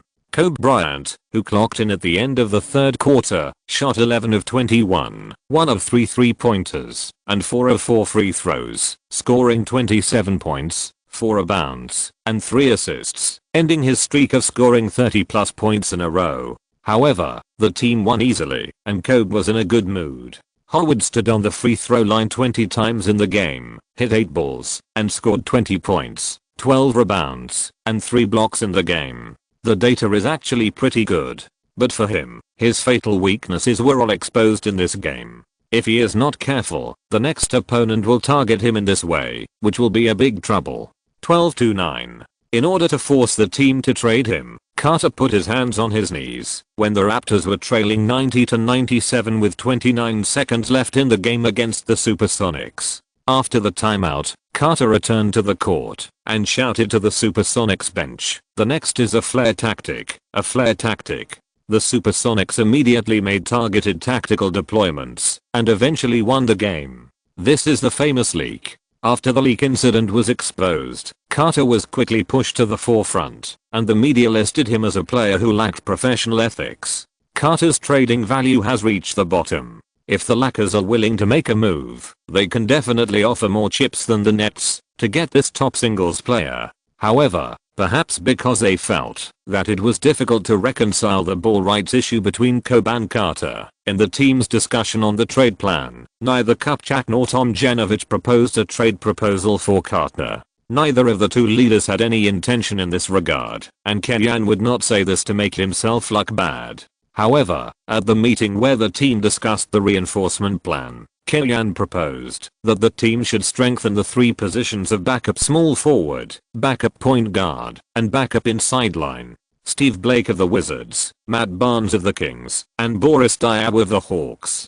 If these 3 players can be introduced, Kellyanne is quite sure to ensure that the team advances to the playoffs. If they can avoid the Spurs and the Suns, they are even sure to defeat other opponents, including the Mavericks and the Rockets. As early as when Kellyanne came to the Lakers, he proposed to trade Blake, but it was rejected by Kupchak at that time. Nowadays, Kellyanne has gained more recognition within the team. The management and fans trust him more. In addition, Anderson, who he strongly advocated for, performed well, and his voice has increased. These players have also attracted the attention of the Lakers. Blake, a floor-flowing point guard, has an accurate outside shot as a point guard, has no desire to control the ball, and knows how to play next to the ball-holding Super SG. Kobe is very suitable for Kellyanne's offensive system. He has a high basketball IQ and can understand the coach's various tactics and execute them well. If the team can trade him,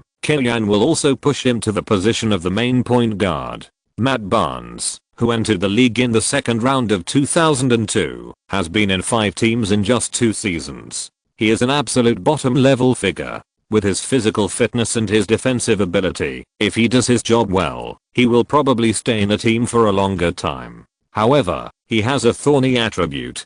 He has a dirty mouth and likes to make trouble. He is not soft-hearted in fouls during training and easily conflicts with teammates. For some people, this is an advantage and represents fighting spirit, but for Barnes, who is at the bottom of the league, it represents ferocity and is difficult to get along with, so he changes teams again and again. If Blake and Barnes are reinforcement for the team in Kellyanne's vision, then getting Boris Diaw was an upgrade for the team. The French magician has the top basketball IQ among the league's inside players, and his comprehensiveness on the offensive end is even better than Odom. If the task of getting to the free throw line that Kellyanne assigned to Odom is given to Diaw, the changes and improvements that can be brought about are unimaginable. He is also the player that Kellyanne most hopes the team will introduce. The most important thing is that these 3 are just pearls covered in dust, and the cost of trading them is not high. Chapter 43 Yellow-Green War. The specific negotiation of the transaction was left to Kupchak. As an assistant coach, Kellyanne's main task was to assist Tomjanovich and do what an assistant coach should do. However, the trade candidates he proposed had been directly included in Kupchak's plan, which showed that his status in the team had improved. In name, he is now the 3rd assistant coach. In fact, whether in the team's publicity or his voice in the team, he has gone beyond the scope of an assistant coach's responsibilities. He frequently holds the tactical board in his hand to arrange tactics during the game. Huaksha fans have given him a new term for his current position, Executive Deputy Coach. In this regard, the original chief assistant coach Hamblin did not show obvious resistance and cooperated with Kellyan's work. As for Brian Shaw, he had no right to resist anything. In the final analysis, the ranking is fake and the strength is real. In the evening, the Staples Center was still full and the Lakers ushered in their lifelong enemy, the Celtics. The historical aspirations between the two teams are here, and there is no need to mobilize. Whether it is the fans or the players on both sides, they are all eager to fight and sharpen their knives. After warming up, Tom Janovich called the players to his side and explained the tactics in detail before sitting down. On paper, the Celtics are slightly stronger than the Lakers. In a deal at the beginning of the season, Payton and Atkins swapped clubs. Considering that Payton and Kobe's partnership was generally ineffective, it is hard to say how much the Lakers lost, but the Celtics made a lot of money anyway. After Payton came to the Celtics, he returned to the state of attack, organization, and defense. All data have improved a lot compared to last season. More importantly, under his organization and connection, the team's three main firepower points Pierce, Antoine Walker and Ricky Davis have fully exerted their strength. But the Celtics' shortcomings are also obvious. There is no suitable blue-collar player. Antoine Walker, who plays as a small forward at the power forward position, is keen on shooting three-pointers. The center position is the kite-type LaFrentz. A data that I don't know how to evaluate is that Gary Payton is the least accurate three-pointer in the Celtics starting lineup.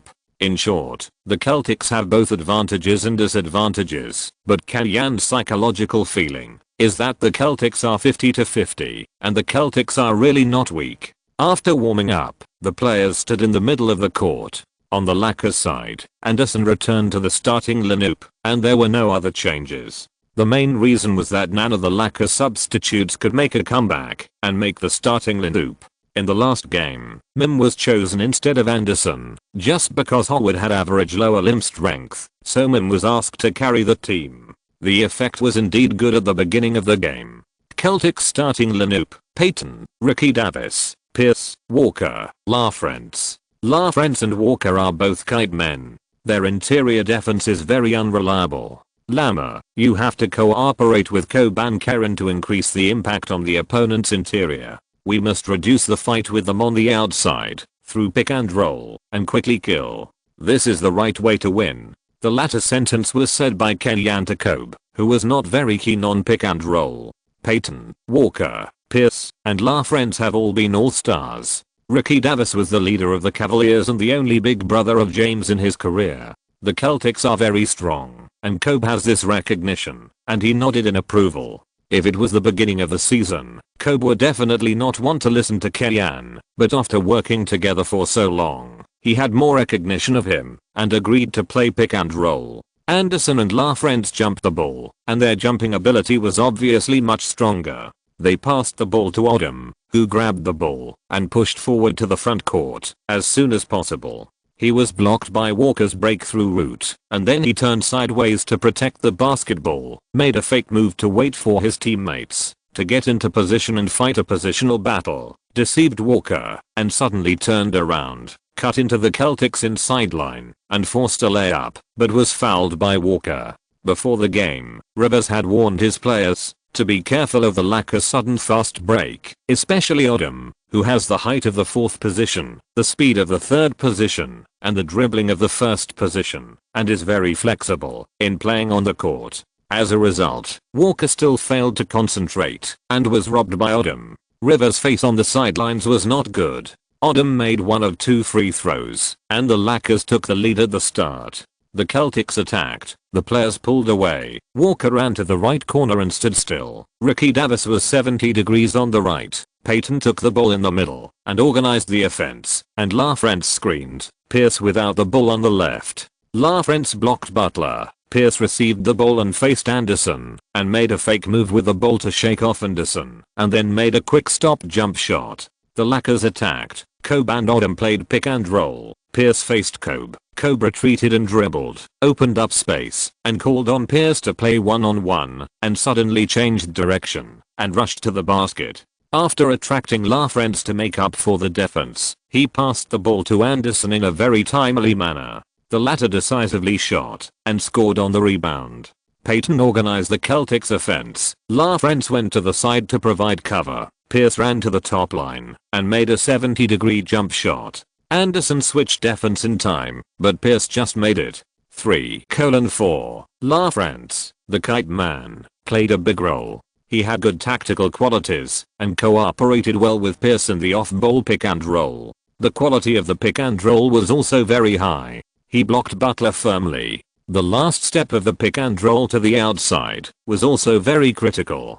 He firmly pinned Butler in front of him, and prevented the latter from helping to defend. However, the greater his tactical role on the offensive end, the easier it was for him to be targeted by the Lakers on the defensive end. When the Lakers attacked, Kobe tied down the Celtics defense, and passed the ball to Butler. After the latter broke through Walker's defense, he rushed to the basket, and scored a layup against LaFrentz's defense. After the opening, both teams had a good offensive feel. In comparison, the Lakers' lineup was more balanced. The Celtics' perimeter defense was okay, but LaFrentz and Walker in the interior were a bit too soft. The Lakers could score or commit a foul, as long as they broke through the first layer of perimeter defense 26-25. The two sides were evenly matched in the first quarter, mainly relying on stars to score. In the second quarter, Odom was responsible for pulling to the high position, to hold the ball and organize, and provided off-ball screens for teammates on both sides of the interior to seek mismatch opportunities. Facing his old team, Atkins broke out his combat power on the perimeter, first running to receive the ball and hit a three-pointer. Then he cut to the left and passed the Celtics substitute Mark Blount to score a layup. Then he forced a layup in the counter-attack and made a foul on the Celtics substitute point guard Delland West and made a free throw to complete 2+1. On the Celtics side, the offensive end suddenly couldn't find the state. After Payton left the court, the team lost its brain. Ricky Davis and Al Jefferson both have the property of ball possession black holes in the bench lineup, and both have some problems in defense. The former has poor defensive habits, and the latter also relies on his offensive hands to gain the attention of the league. His jumping ability is average, and his lateral movement speed is extremely slow. The Celtics are not good at defense, and lack coordination on the offensive end. It is easy for the Nets to target them by relying on individual abilities. Rivers was as rigid as ever, watching the Lakers widen the gap to double digits before he replaced the main players. It is no wonder that they were reversed at 3:1 without knowing how to adapt. And it happened 3 times. Chapter 44, Tactical Defeat. Pierce and Payton returned to the court, and the Celtics offense immediately improved. They continued to use the pick and roll to attack Anderson. After the screen, Pierce attracted the switch defense and passed the ball. LaFrentz received the ball and shot directly from the outside. Butler interfered and the ball went wide. Anderson grabbed the rebound. The Celtics immediately returned to defense and did not give the Lakers a chance to switch offense and defense. Kobe took the ball on the right side and played a pick and roll with Anderson. Ricky Davis chased and double-teamed LaFrentz, leaving Anderson open. Kobe did not pass the ball the first time. The timing of the pass and run with Anderson was not at the same point. He could only turn to the baseline. Payton also retreated to the vicinity of the penalty area. 3 people surrounded Kobe and passed the ball.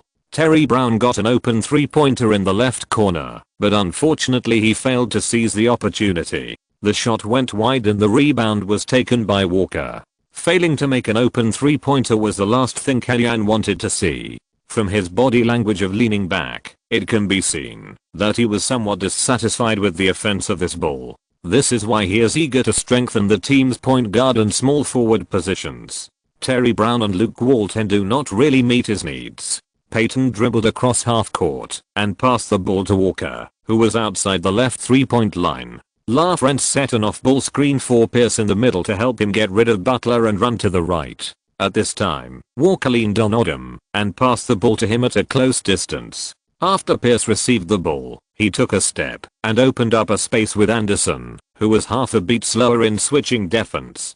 He made a quick stop jump shot with a perfect shot and the ball went into the net. The Lakers attacked, and Payton put Terry Brown 2 steps away from the baseline, ready to double team Kobe inside the 3-point line at any time. Odom went up to the line to do a pick and roll. Kobe broke through to the penalty area and was surrounded again. He passed the ball to Odom, who was outside. The latter missed the outside shot and Walker got the rebound again. At Kellyan's request, Odom increased the frequency of his outside shots. He did have the ability to shoot from outside, with a hit rate of 33.4%, which was considered qualified by the standards of space-type inside players in this era, but he was not very stable. Sometimes he could throw the ball in, even when he was in a trance, and it was common for him to miss open shots. The Celtics attacked, and Payton gave the ball to Pierce for a single shot. The latter's beautiful 3-threat once again made Butler frustrated, and he was shaken up and committed a foul.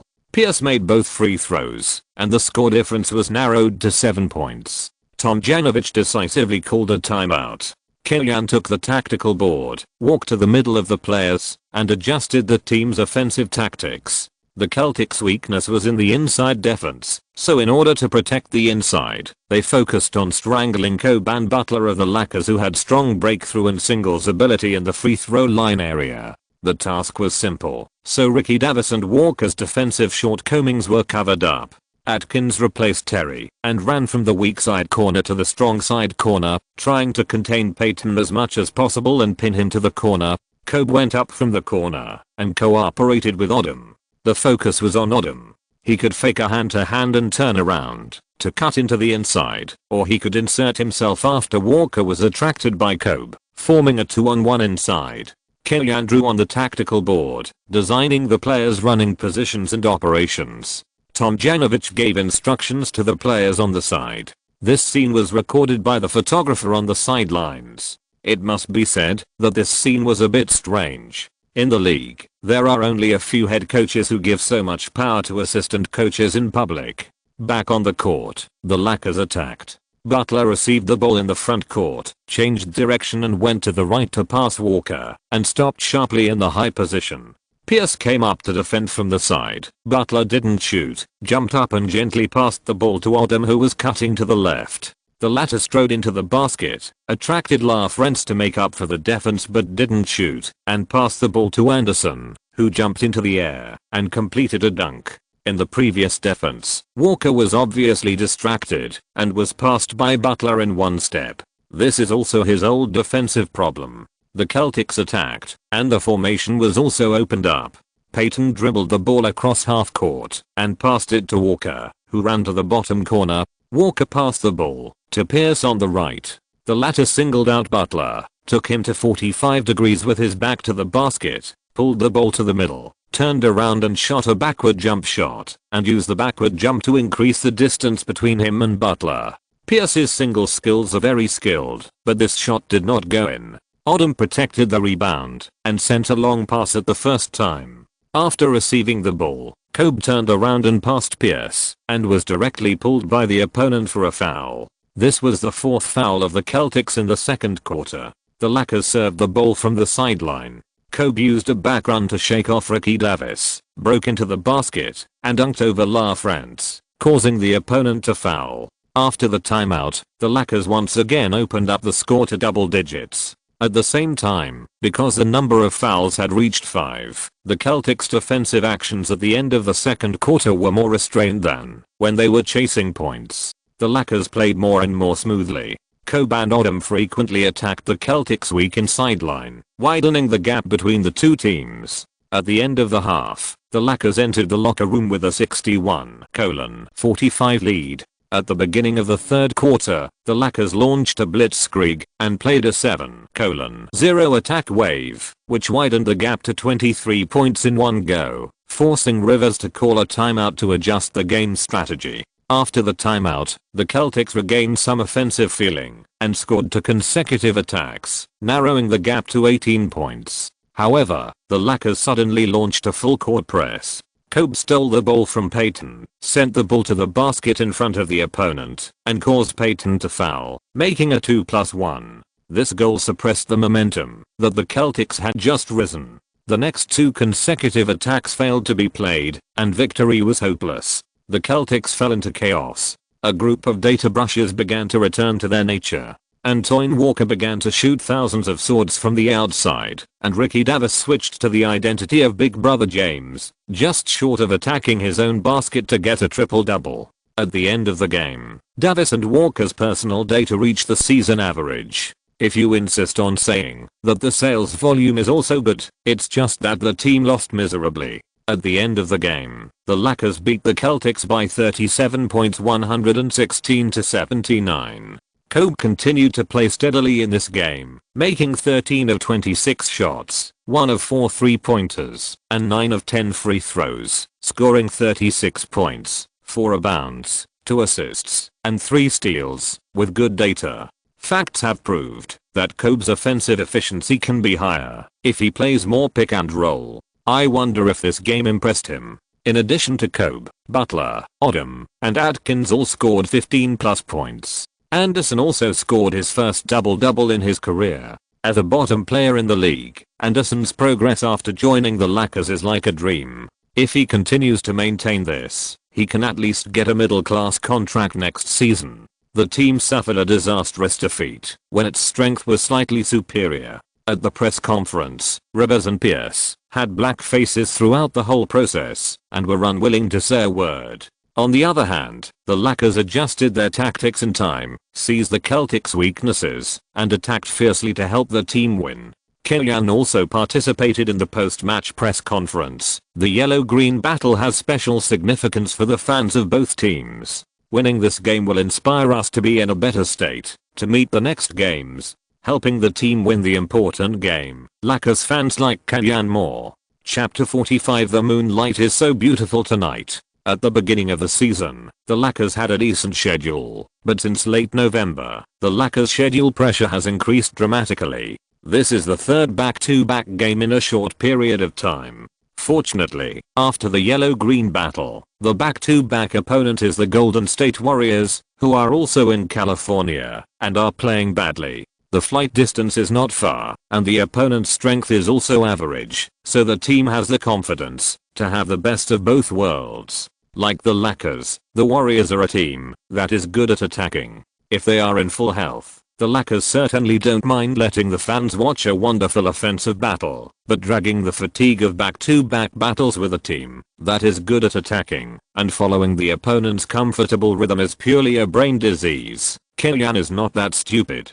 Although the Warriors' offense is very strong, they are purely concerned about their heads and not their butts. The Warriors can only play by speeding up the pace of the game to continuously impact and cultivate their touch. They are not good at slow-paced attrition wars. As long as we slow down the pace, they will be tied up. Killian pointed out the weaknesses of the Warriors in a few words. Having said that, knowing yourself and your enemy is not enough to win every game. After the opening, the Warriors relied on their home advantage to suppress the Lakers. The team's main center Troy Murphy is 213 centimeters tall and has an accurate outside shot. He fired continuously from the outside, always staring at people and making strong shots. The key was that he could still make shots, which made the Lakers uncomfortable. After Anderson was pulled to the outside, the Lakers' defense under the basket was a bit empty. Richardson and Dunleavy Jr. strengthened their breakthroughs and cuts today. In addition, the referee blew the home whistle today, which made the Lakers quite passive. Killian adjusted the game strategy in time and suddenly adopted a full-court double team to limit the Warriors' advancement and passing. First, he caused the Warriors to make a mistake, and then forced Fisher to call a timeout to avoid continuous steals, regaining the momentum of the game. Next, the Lakers focused on the wing position. Kobe and Butler's personal ability advantages to single out Richardson and Dunleavy Jr.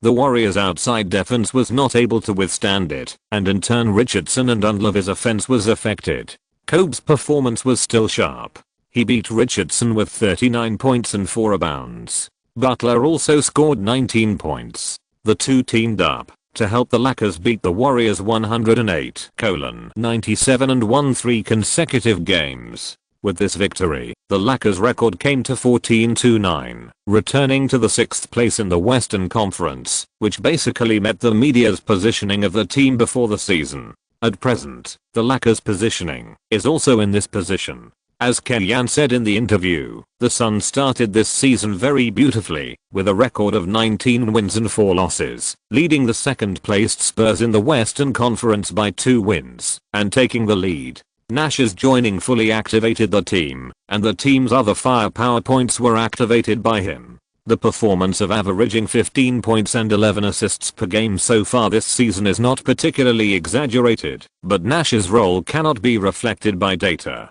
The Spurs, Supersonics, Mavericks, and Rockets ranked 2nd to 5th, and the originally favored Kings and Timberwolves even ranked behind the Lakers, who had undergone a reconstruction this season, which was also surprising. For the NBA, this season is a year of dynasty change. In the past 3 seasons, the Lakers, Kings, Timberwolves, and the Nets in the East, who maintained a high level, have all fallen, while the Suns, Supersonics, and Bulls, 3 teams that were not favored before the season, have all emerged and entered the upper half of their respective divisions. After returning to Los Angeles for a day of rest, the Lakers once again traveled to the Energy Solutions Center, the Devils' home court, to challenge the rebuilding Utah Jazz. Jerry Sloan is the coach with the strictest tactical requirements in the league, and he has the highest requirements for players' tactical execution. He claims that pulling 5 people off the bus and training them for half a year can make them play in the NBA.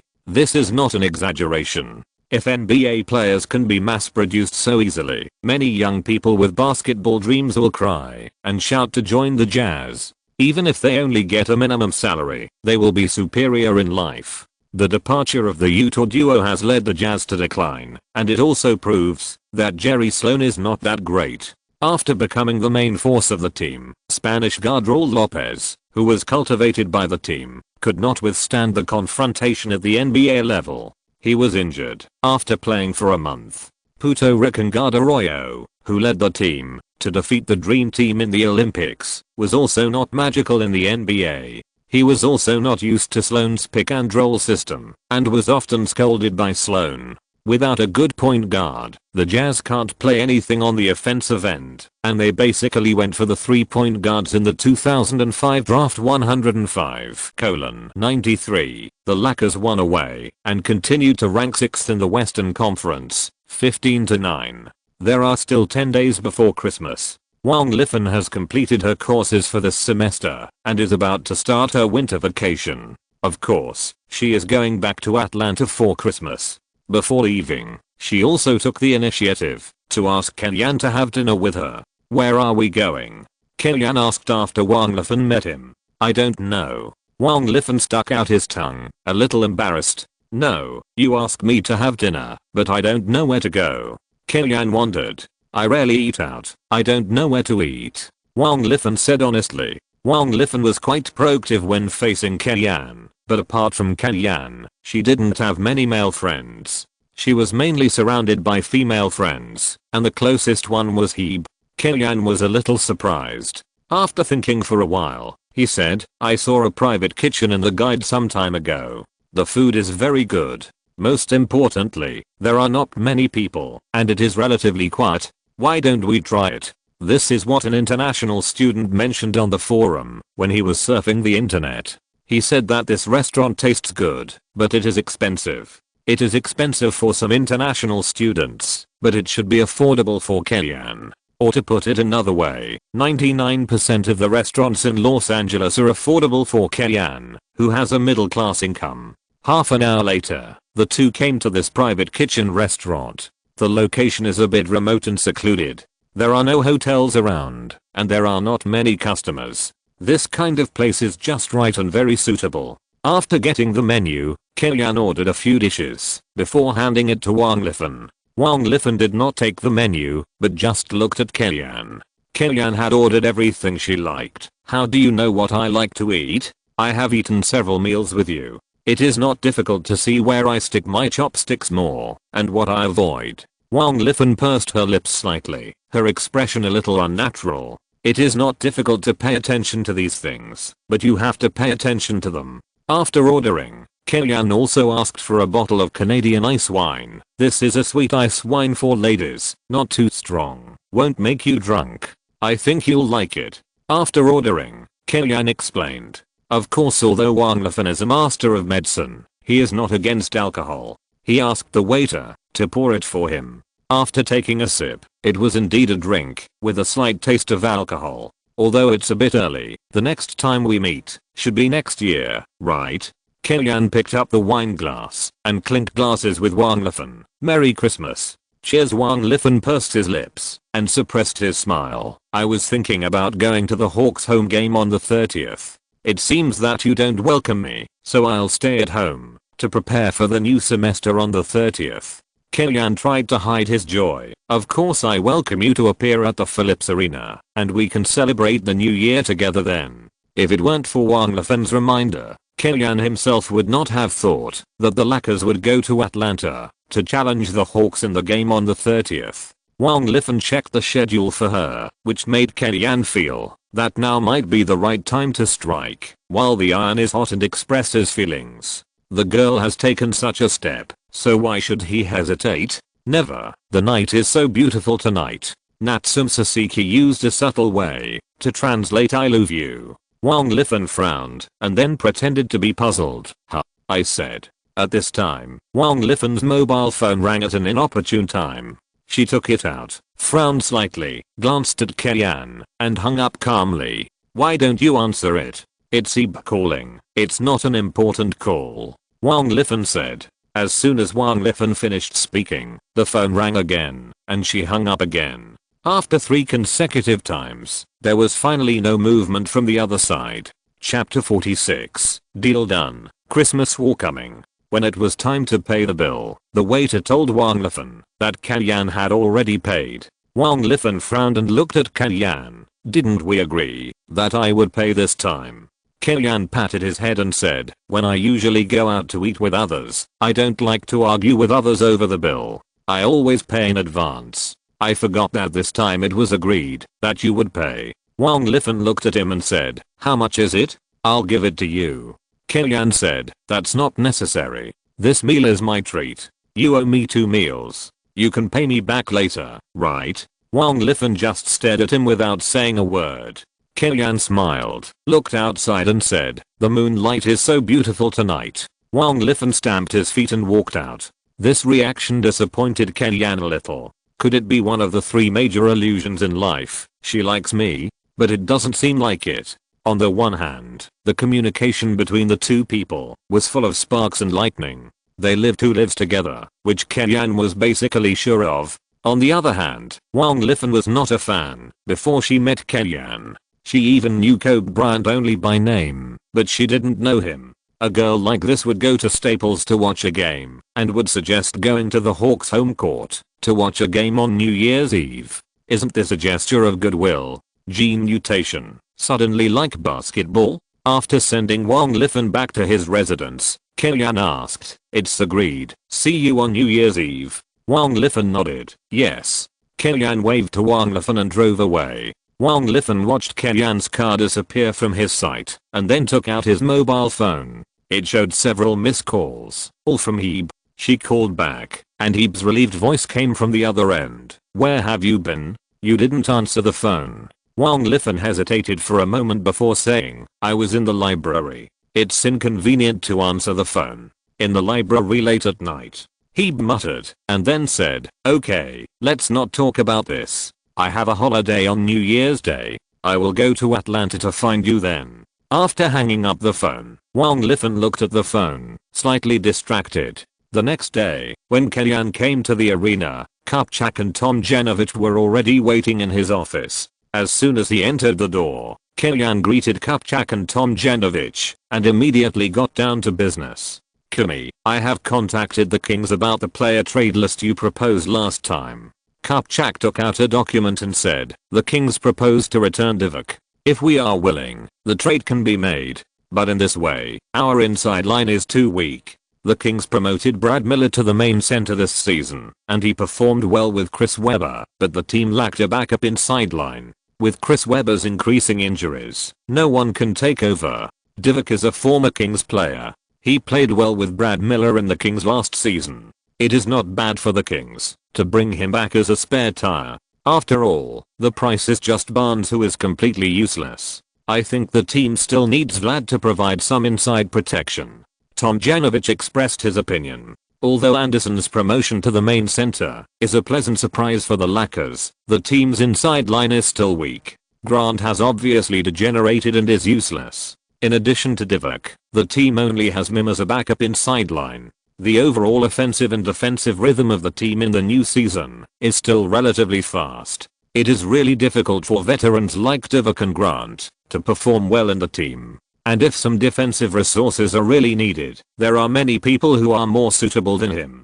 Kellyan thought for a while and reported a name. If it is just to be a meat shield, Desagana Diop of the Cavaliers is very suitable for carrying people. This guy's other abilities are very average, but his ability to defend the big center in the interior is top notch in the league. In his previous life, he relied on the meat shield attribute to take turns with Dampier to play against O'Neal in the finals, which made the big shark very uncomfortable. He didn't score 20 plus in any of the 6 games. It was because of his performance in holding O'Neal in the finals that Diop later got a big contract from Cuban. If Divock is upgraded to Diop, if he meets the Spurs in the playoffs, he should not be like the first game of the regular season, where Duncan can do whatever he wants in the interior and play a God of War level performance. Of course, if you expect him to be able to restrict the top inside players, you are overthinking. His position is to be a meat shield. What Kellyan said is not without reason. Although the way he expressed his opinions was a bit strong, even aggressive, and it felt like he was trying to seize power, Tomjanovic was generous and didn't care. Then I'll go talk to Gundogan. While talking, Kupchak had already obtained first-hand information about Diop. This resume is uglier than Anderson's. As for Steve Blake and Boris Dio, the other party's asking price is too high. We can't accept it. Kupchak spread his hands and said, in response to the Lakers asking for Dio's price, the Hawks asked for the Lakers' Luke Walton. If Kellyan knew about this deal, he would definitely agree without saying a word, but Kupchak felt that the Hawks were asking for too much. How did Boris Diaw perform last season? He played 76 times in his rookie season, including 37 starts, averaging 25.3 minutes per game, scoring 4.5 points, 4.5 rebounds, and 2.4 assists. He averaged 4.1 shots per game, 1.8 shots, a hit rate of 44.7%, and a 3-point hit rate of 23.1%. He took 26 shots in total and made 6 shots. His free throw hit rate was 60.2%, and 56 of 93 shots were also bad. With such a guy, he dared to call himself French magician. The French have seen magician, but do they know who magician is? As for Blake, the Wizards asked Chris Mim to strengthen the inside line, and the backup guard was replaced by the backup center. The Wizards thought it was very authentic, but Kupchak still hung up the phone. These days, centers of the same level are much more valuable than guards. As an assistant coach, Kellyan is not convenient to know too much about the content of the trade negotiations. It is already very good that he can propose and facilitate Barnes joining. Kupchak contacted the Kings and the Cavaliers and expressed his intention to trade. Only 20 minutes later, both sides gave feedback and were willing to make a deal. The Lakers sent Devin George away, exchanged Diop from the Cavaliers, sent Divock, and traded Barnes and a second-round pick from the Kings. Injured players can be traded as long as the injury is not concealed and the receiving party agrees. Except for Divock, the two trades involved players at the bottom of the league and did not cause any disturbance. Perhaps only the Kings fans would think that the team made a profit. The feud between Kobe and O'Neal is the focus of fans' attention. The league directly put the duel between these two people on the Christmas game, which also attracted a lot of attention. In the period before the Christmas game, the Lakers had a relatively easy schedule. They won 3 games and lost 1 game against the Clippers, Suns, Grizzlies and Wizards, and improved their record to 18-10. They also took this opportunity to surpass the Mosaic team led by Yeo and McGrady and came to the 5th place in the Western Conference. Kobe also won the Player of the Week for the second time this season with an average of 31.4 points and 6.7 rebounds per game. He continued to chase Iverson on the scoring list and surpassed Duncan and Iverson on the MVP list to come to the 3rd place. The second place is exactly the fat man that Kobe hates the most. For Kobe, there is no need to mobilize for this Christmas game. Chapter 47: A Bloodthirsty Shark. Although the Lakers' current record is not bad, the vast majority of fans and media are still more optimistic about the Heat's victory. ESPN Radio organized 13 basketball experts to predict the outcome, and 11 experts still chose to be optimistic about the Heat's victory in the Christmas game, and it is not ruled out that the 2 who chose to believe in the Lakers were arranged by ESPN. After all, if the vote is really 13:0, it will not be conducive to the gambling industry to make money. The Lakers' interior defense this season is below the league average. Anderson is better at assisting defense, blocking, and protecting rebounds. The top defense effect is not good. He has been beaten by interior all-star players many times this season. Yao Ming, Gasol, Duncan, and O'Neal all played at a level higher than the season average when facing the Lakers, not to mention O'Neal, who has been hitting hard since the beginning of the regular season this season. However, the Lakers are not unprepared for O'Neal. The team traded Diop from the Cavaliers in the previous transaction, just to prepare for wrestling with O'Neal. Facing O'Neal, the center position is bound to be a rotation battle. Killian designed a scientific rotation order. The 3 centers in the team, Diop, Mim, and Anderson, each have their own tasks and defensive methods, which are so strict that everyone has their own time to persist. If it doesn't work, the only way is to use the shark cutting tactics.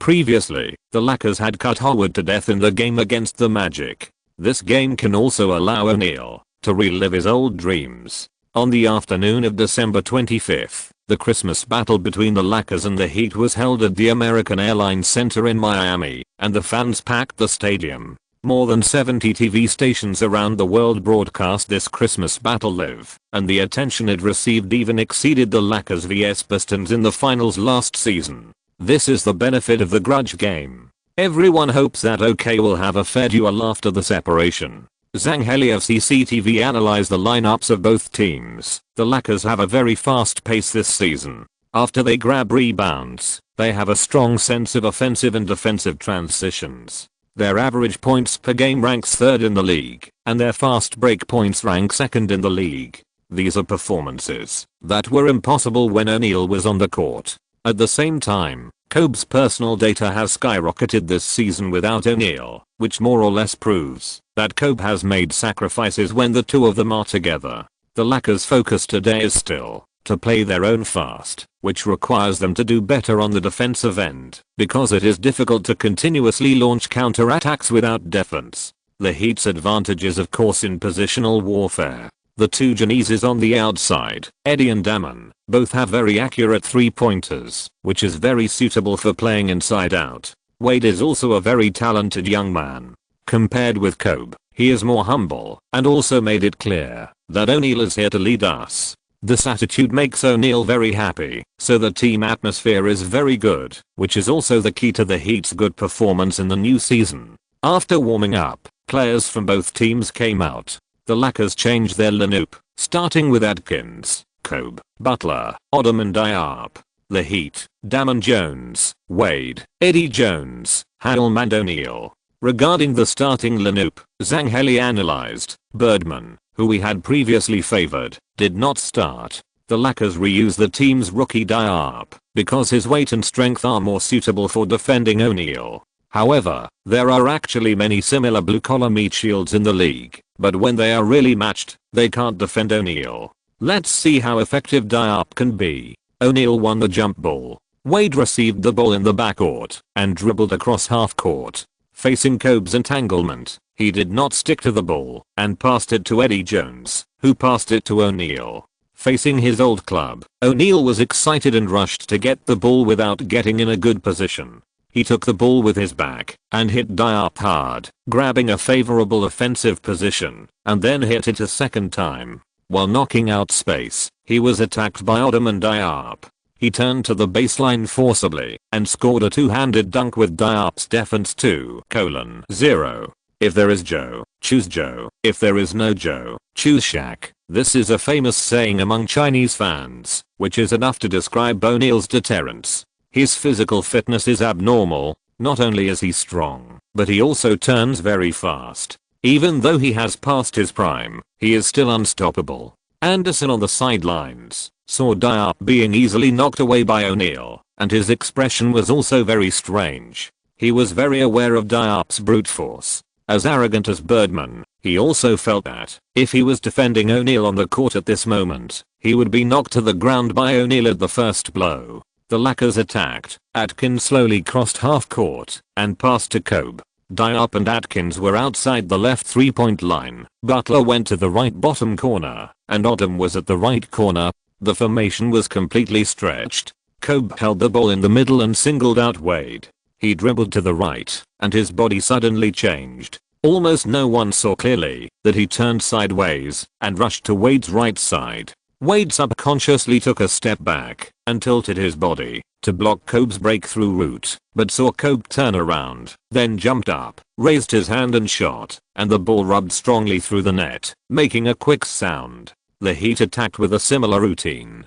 Diop pushed O'Neal hard to make him receive the ball in an uncomfortable position, but O'Neal's strong physical fitness was too much for Diop to handle, so O'Neal still ended the attack with a dunk. After 2 consecutive dunks, O'Neal took the boring step to interact with the fans on the way back to defense. But this time the home fans were not in the mood to interact with him, because before O'Neal turned around, after dunking the ball, Diop had already served the ball, and the Lakers quickly advanced across half court, taking advantage of O'Neal's failure to return to defense and the Heat's unstable foothold to launch a blitzkrieg. Eddie Jones was experienced and fouled Kobe in advance, preventing Kobe from completing his shooting action to cheat a free throw. The Lakers served the ball in half court, and Atkins received the ball through a screen. Kobe shouted and stretched out a finger, and Atkins immediately understood and passed the ball to Odom. The latter shook and carried the ball into the inside line with all his strength.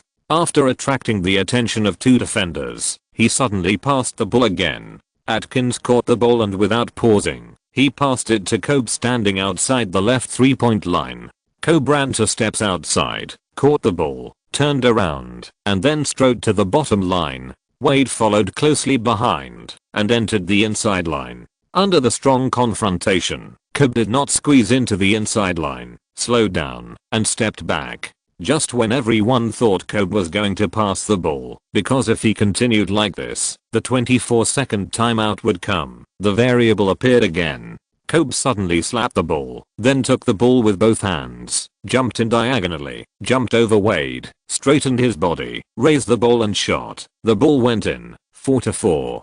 The next round of the Heat's offense was still initiated by O'Neal. This time O'Neal was in a very deep position. As soon as he received the ball and dribbled 1 step, Odom retreated to help defend, his arms erect, and Diop continued to block behind him. O'Neal felt the pressure and passed the ball to Hadlum, who was cruising to the free throw line. He took aim and shot from mid-range. O'Neal's terrifying ability is not only because of his lethality in the paint. His passing after attracting double teaming is also one of the reasons why O'Neal can create stars. Outside shooters and inside partners can benefit from this. Even though Kellyan is a reborn person who has done enough psychological preparation and even knows that what he is seeing now is not O'Neal at his peak, he still feels that this fat man's destructive power is really too strong. Of course, the Lakers' strategy is also very clear now, which is to consume O'Neal's physical strength to the greatest extent through Diop's hard top and Odom's occasional double teaming.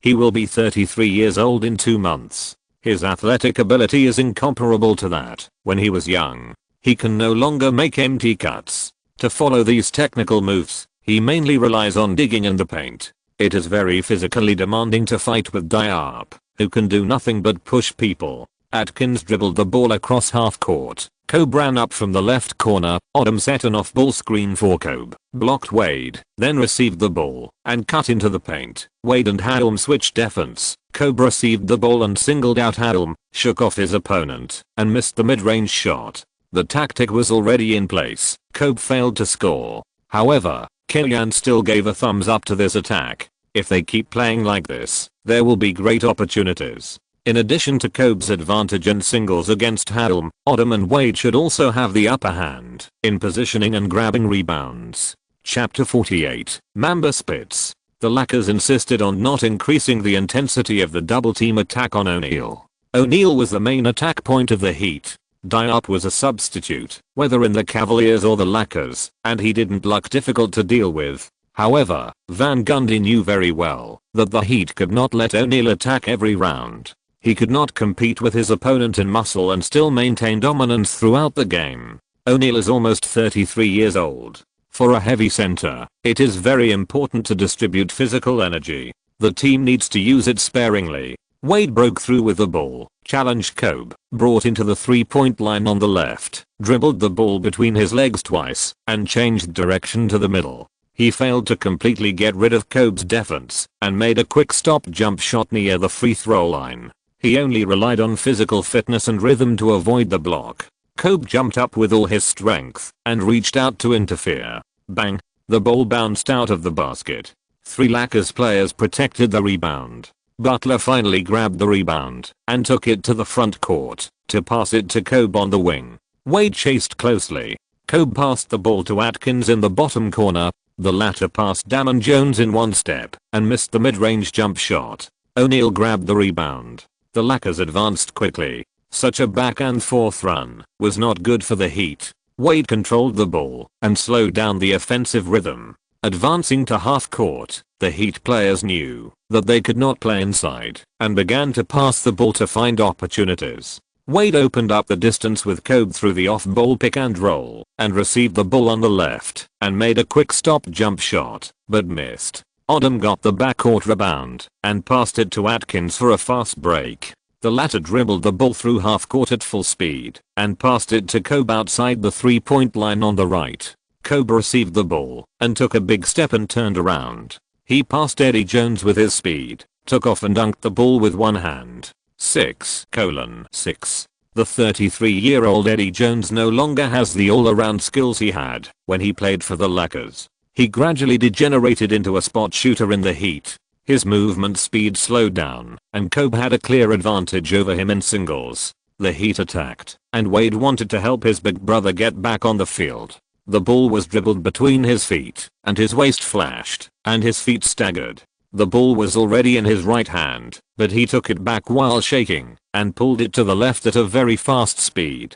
His body suddenly twisted, his right foot turned, and his left foot stepped sideways. The whole movement was very coherent. He directly shook past Kobe's defense, and rushed to the basket. Facing Diop's defense, he ignored O'Neal who was already in an open position, and completed a slam dunk against Diop who was defending. Bang! The basket made a loud noise, and the nets also swung upwards in coordination. He staggered to the ground. In order to avoid the damage caused by inertia, Wade sat on the floor. The referee's whistle sounded at the right time.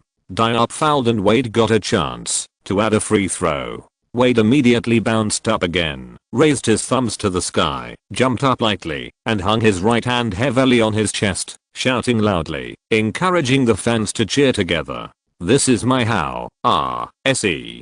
This is my girlfriend." Watch Wade walk past Kobe in 100 steps and face Diop to split ocean.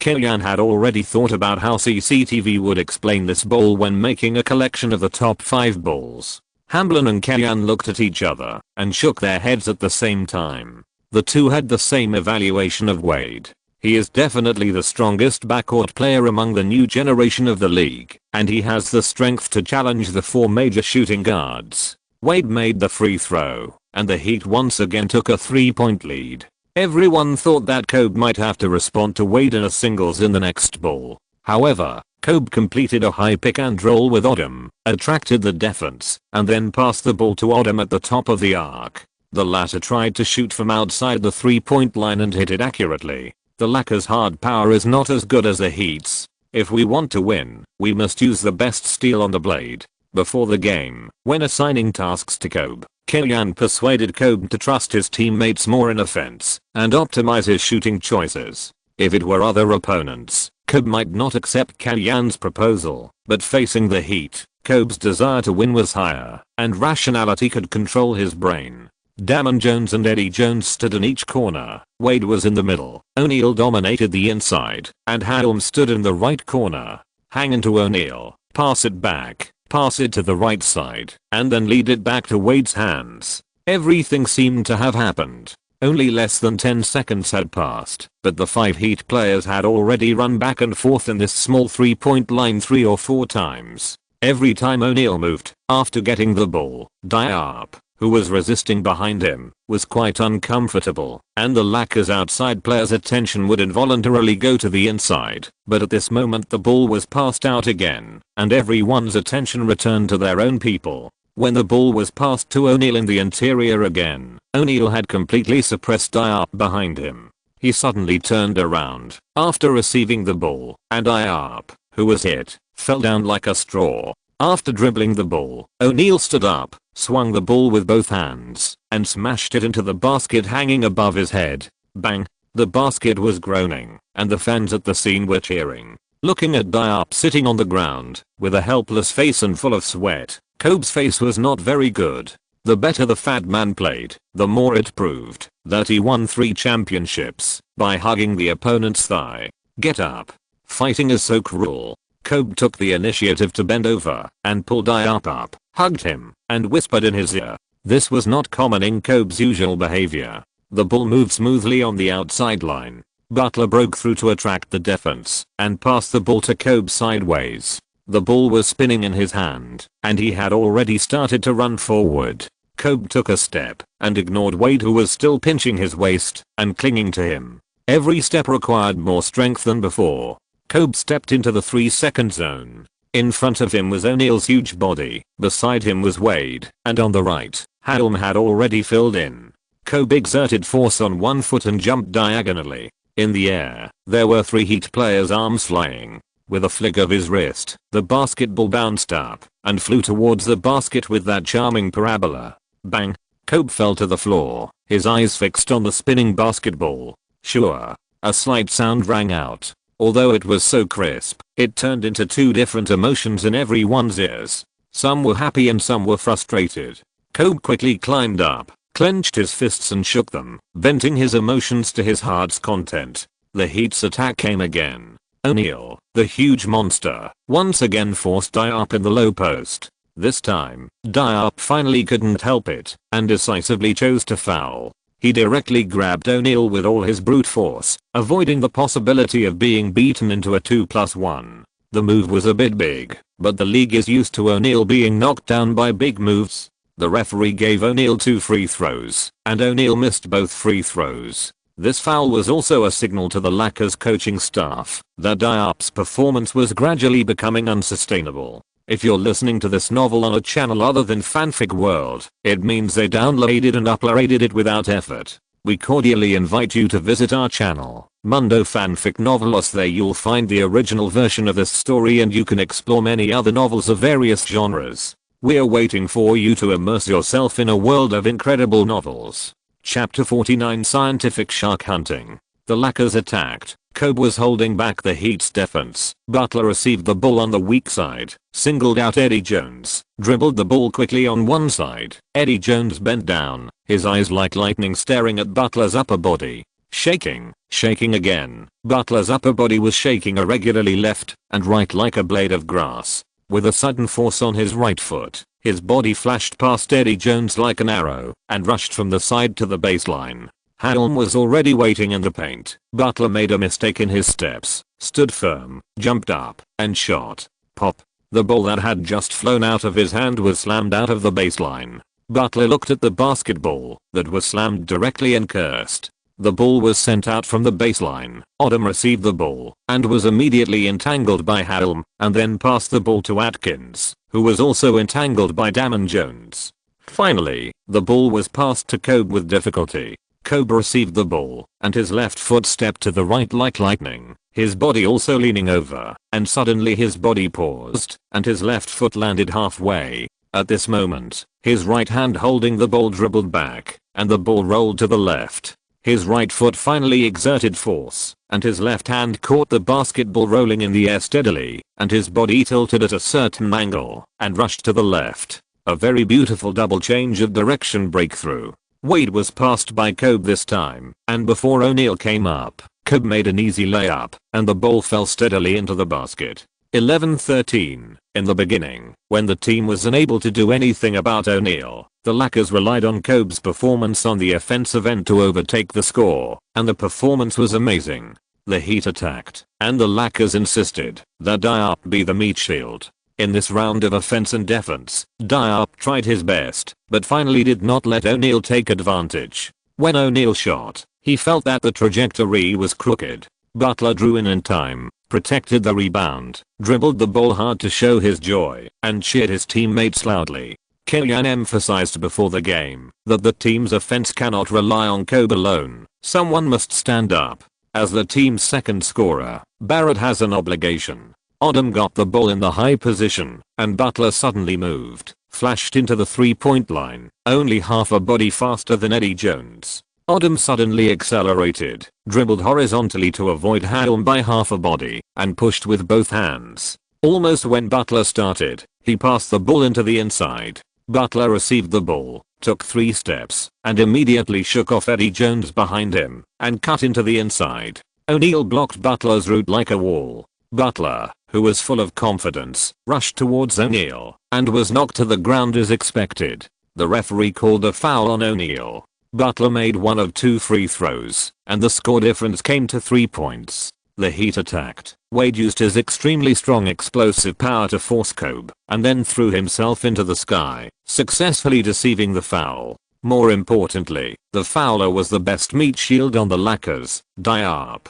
This was Diop's second foul. After hard-heading O'Neal for 5 minutes, this time, Diop had to leave the court. Before the meat shield number 2 Mim came on the court, Killian gave him instructions in person that, if O'Neal stood in position, he would foul in advance and send O'Neal to the free throw line. Mim's effect in the low post was slightly better than Anderson, but with his tonnage, it was a joke to expect him to carry O'Neal.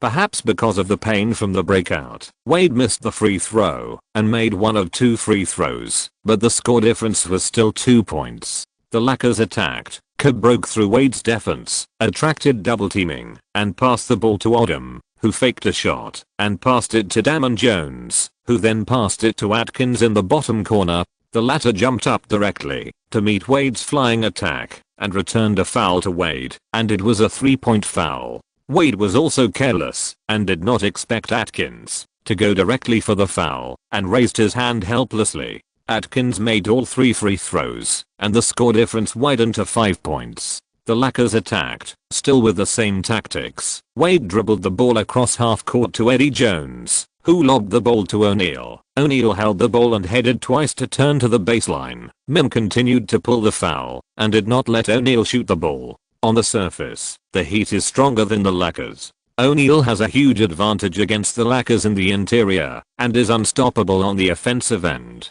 However, in reality, the team was in a backward state. Kobe on the opposite side was in good condition, and O'Neal was under great pressure.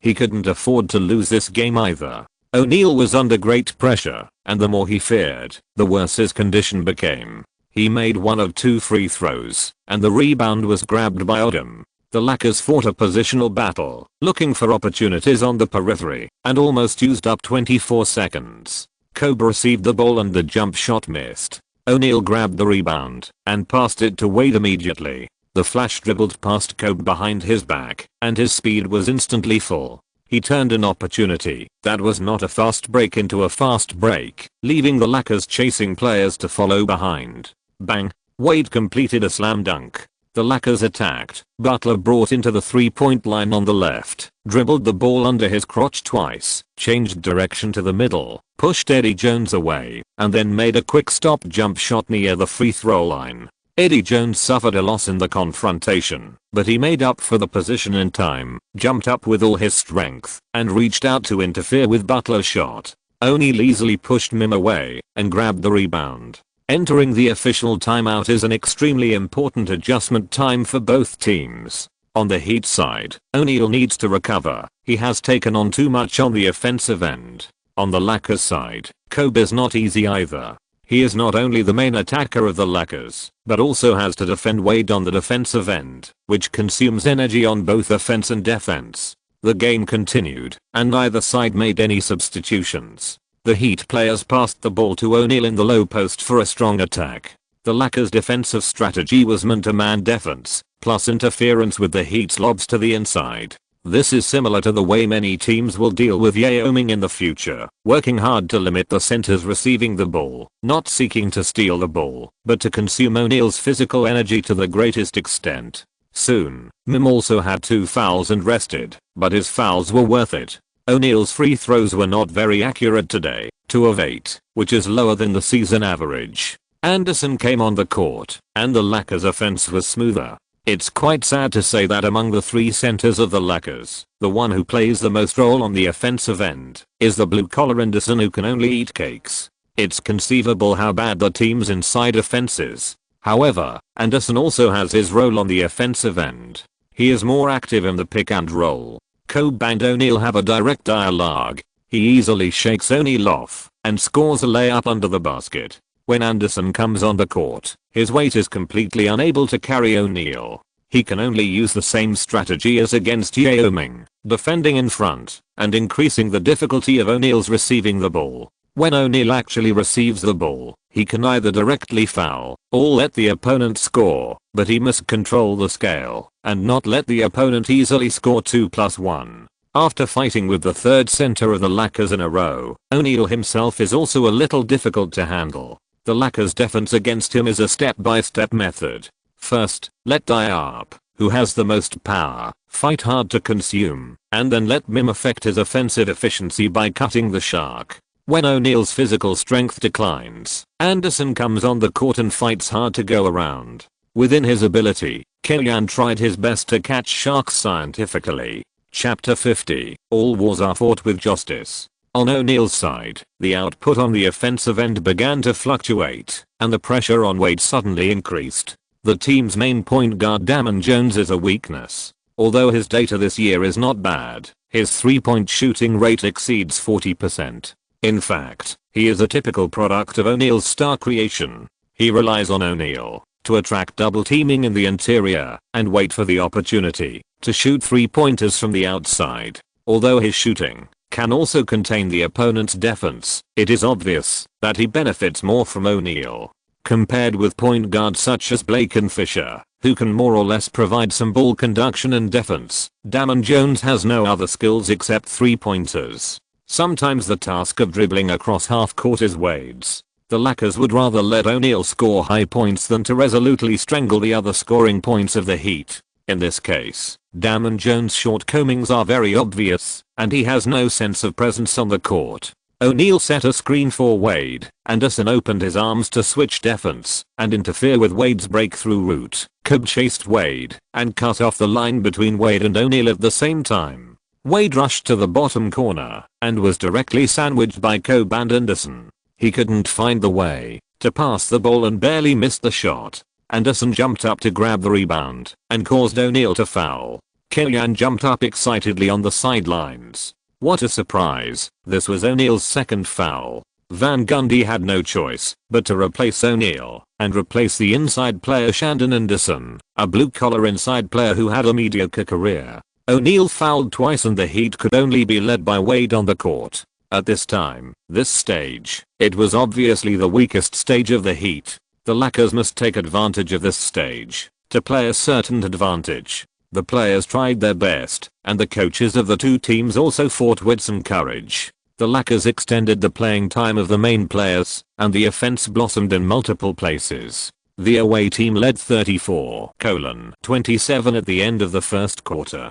In the second quarter, the Lakers withdrew their main players, leaving 5 players on the court: Vujasic, Luke Walton, Barnes, Grant, and Brian Cook. Although the Lakers bench lineup is average, the Heat's lineup is even more unbalanced. In order to get O'Neal, the team traded away all the players who can play, except Wade and Helm. In the bench lineup, except for Durant and Rajal Butler, other players can't play as substitutes when they come to the Lakers. This is also the situation of most teams in the league, except for the Spurs and the Mavericks, who still have a few players on the bench. Other teams don't pay much attention to the concept of lineup depth. During this period, the Lakers expanded their lead. 3 minutes into the second quarter, the score difference was pulled to 12 points. The Heat fans at the scene were obviously dissatisfied and didn't cheer for the host team on the sidelines. No wonder Miami fans have been criticized all the time. Pat Rilla's face turned pale in the box after the holiday.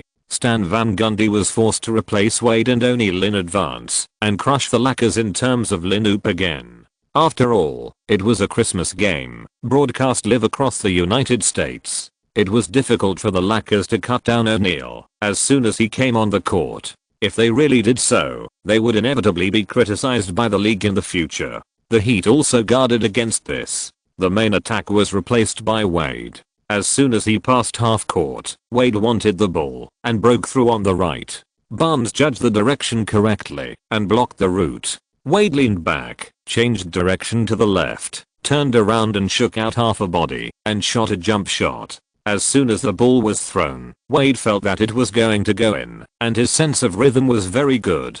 Suddenly, a person jumped up from the side and blocked the ball with a slap. It turned out that Grant left Malik Allen open, double-teamed Wade and successfully attacked. After all, they were old teammates, and they had a better understanding of Wade's playing habits. The Heat served the ball out of bounds. Wade received the ball and broke through, shooting against Grant's arm, causing Grant to foul directly. Before Harden entered the league, Wade was also a foul-making big shooter. The term body hair foul was coined for Wade's foul in the 2006 finals. But now Wade is really keen on rushing into the inside, and he is very willing to throw himself to the ground. Wade made both free throws, helping the Heat narrow the gap to 10 points. Seeing that the situation was not good, the Lakers immediately replaced Butler, Atkins and Diop. The Lakers attacked. Butler got rid of Wade with a screen and hit Russell Butler. The Heat attacked. Wade was double-teamed again, and the ball was passed to Durant, and the three-pointer missed again. The Lakers fought a positional battle and found an opportunity through passing the ball. Diop was fouled by Malik Allen when attacking the basket, and he missed 2 free throws. This does provide the Heat with an idea. If the Lakers really want to cut Shaq again, they can cut Diop, which is also a good choice. The Heat attacked. Wade got the ball in the low post on the right side, stepped forward and broke through the baseline, relying on Atkins' defense to get to the basket, jumped up and pulled up under Diop's double team, threw the ball through the gap, and hit the backboard with a backhand. To a certain extent, O'Neal and Wade's playing style is not particularly compatible. Both of them are keen on working in the restricted area, and the heavy deployment of troops in the restricted area is very restrictive to them. In the previous ball, Diop was afraid of being replaced by fouls, so he gave Wade a certain amount of space. Zhang Heli couldn't help but admire this ball. Wade's talent is really good. This kind of ball that is sandwiched in the air and sent the ball into the basket through the gap requires you to have very good core strength. James, Wade, and Stoudemire, as long as there is a game, these people can always occupy a place in the selection of the top 5 balls. The Heat continued to counterattack under the leadership of Wade, and soon the score was 36-42. At this time, the Lakers replaced Kobe and Odom. The Lakers served the ball at half court. Kobe stretched out his hands to Atkins, who had just received the ball. The latter was stunned, but the ball was immediately passed to Kobe. Kobe dribbled the ball to Wade, steadied his pace, and dribbled back and forth. Just when everyone thought that he would solve the offense with a single, Kobe passed the ball to Odom, who was running to the baseline on this side. After passing the ball, Kobe almost did not stop, flashed his body, and forced into the inside line. Wade, who had just breathed a sigh of relief, was stunned and instinctively stuck to him. Odom's hand shook, and he passed the ball diagonally from Helm, who was defending him. Receiving the ball, twisting, sliding, layup, a series of actions were smooth and flowing. Wade could only helplessly withdraw his last defensive action to avoid fouling and being fined. Beautiful. The Lakers bench all stood up and cheered. Beautiful cooperation is basically not seen in the Lakers at the beginning of the season. Kobe pointed at Odom expressionlessly and raised his thumb. Odom flatteringly raised his thumb back, and the two met eyes, bursting with confidence. Whether it was against the Mosaic team led by Yao Ming and McGrady, or the Heat led by O'Neal and Wade, the Lakers managed to separate the opponent's two core players and role players, making the game a 2v5 pattern, and then seized the relatively average physical weaknesses of O'Neal and Yao Ming and targeted them, so that the Lakers were in the upper hand in the situation. Especially in this game against the Heat, Kobe really played the role of the team leader, achieved a perfect balance between personal offense and leading the team, and also allowed the Lakers to play 120% of their combat effectiveness. At the end of the first half, the Lakers led 57-50. Kobe performed best, scoring 16 points, 4 rebounds, 3 assists and 1 steal. End of this chapter. Thank you very much for reaching the end. Don't forget to like. Looking for more exclusive content and immediate access? Subscribe to our Patreon. Remember, every like, subscription, or donation encourages us to continue. Thanks to everyone. See you in the next video.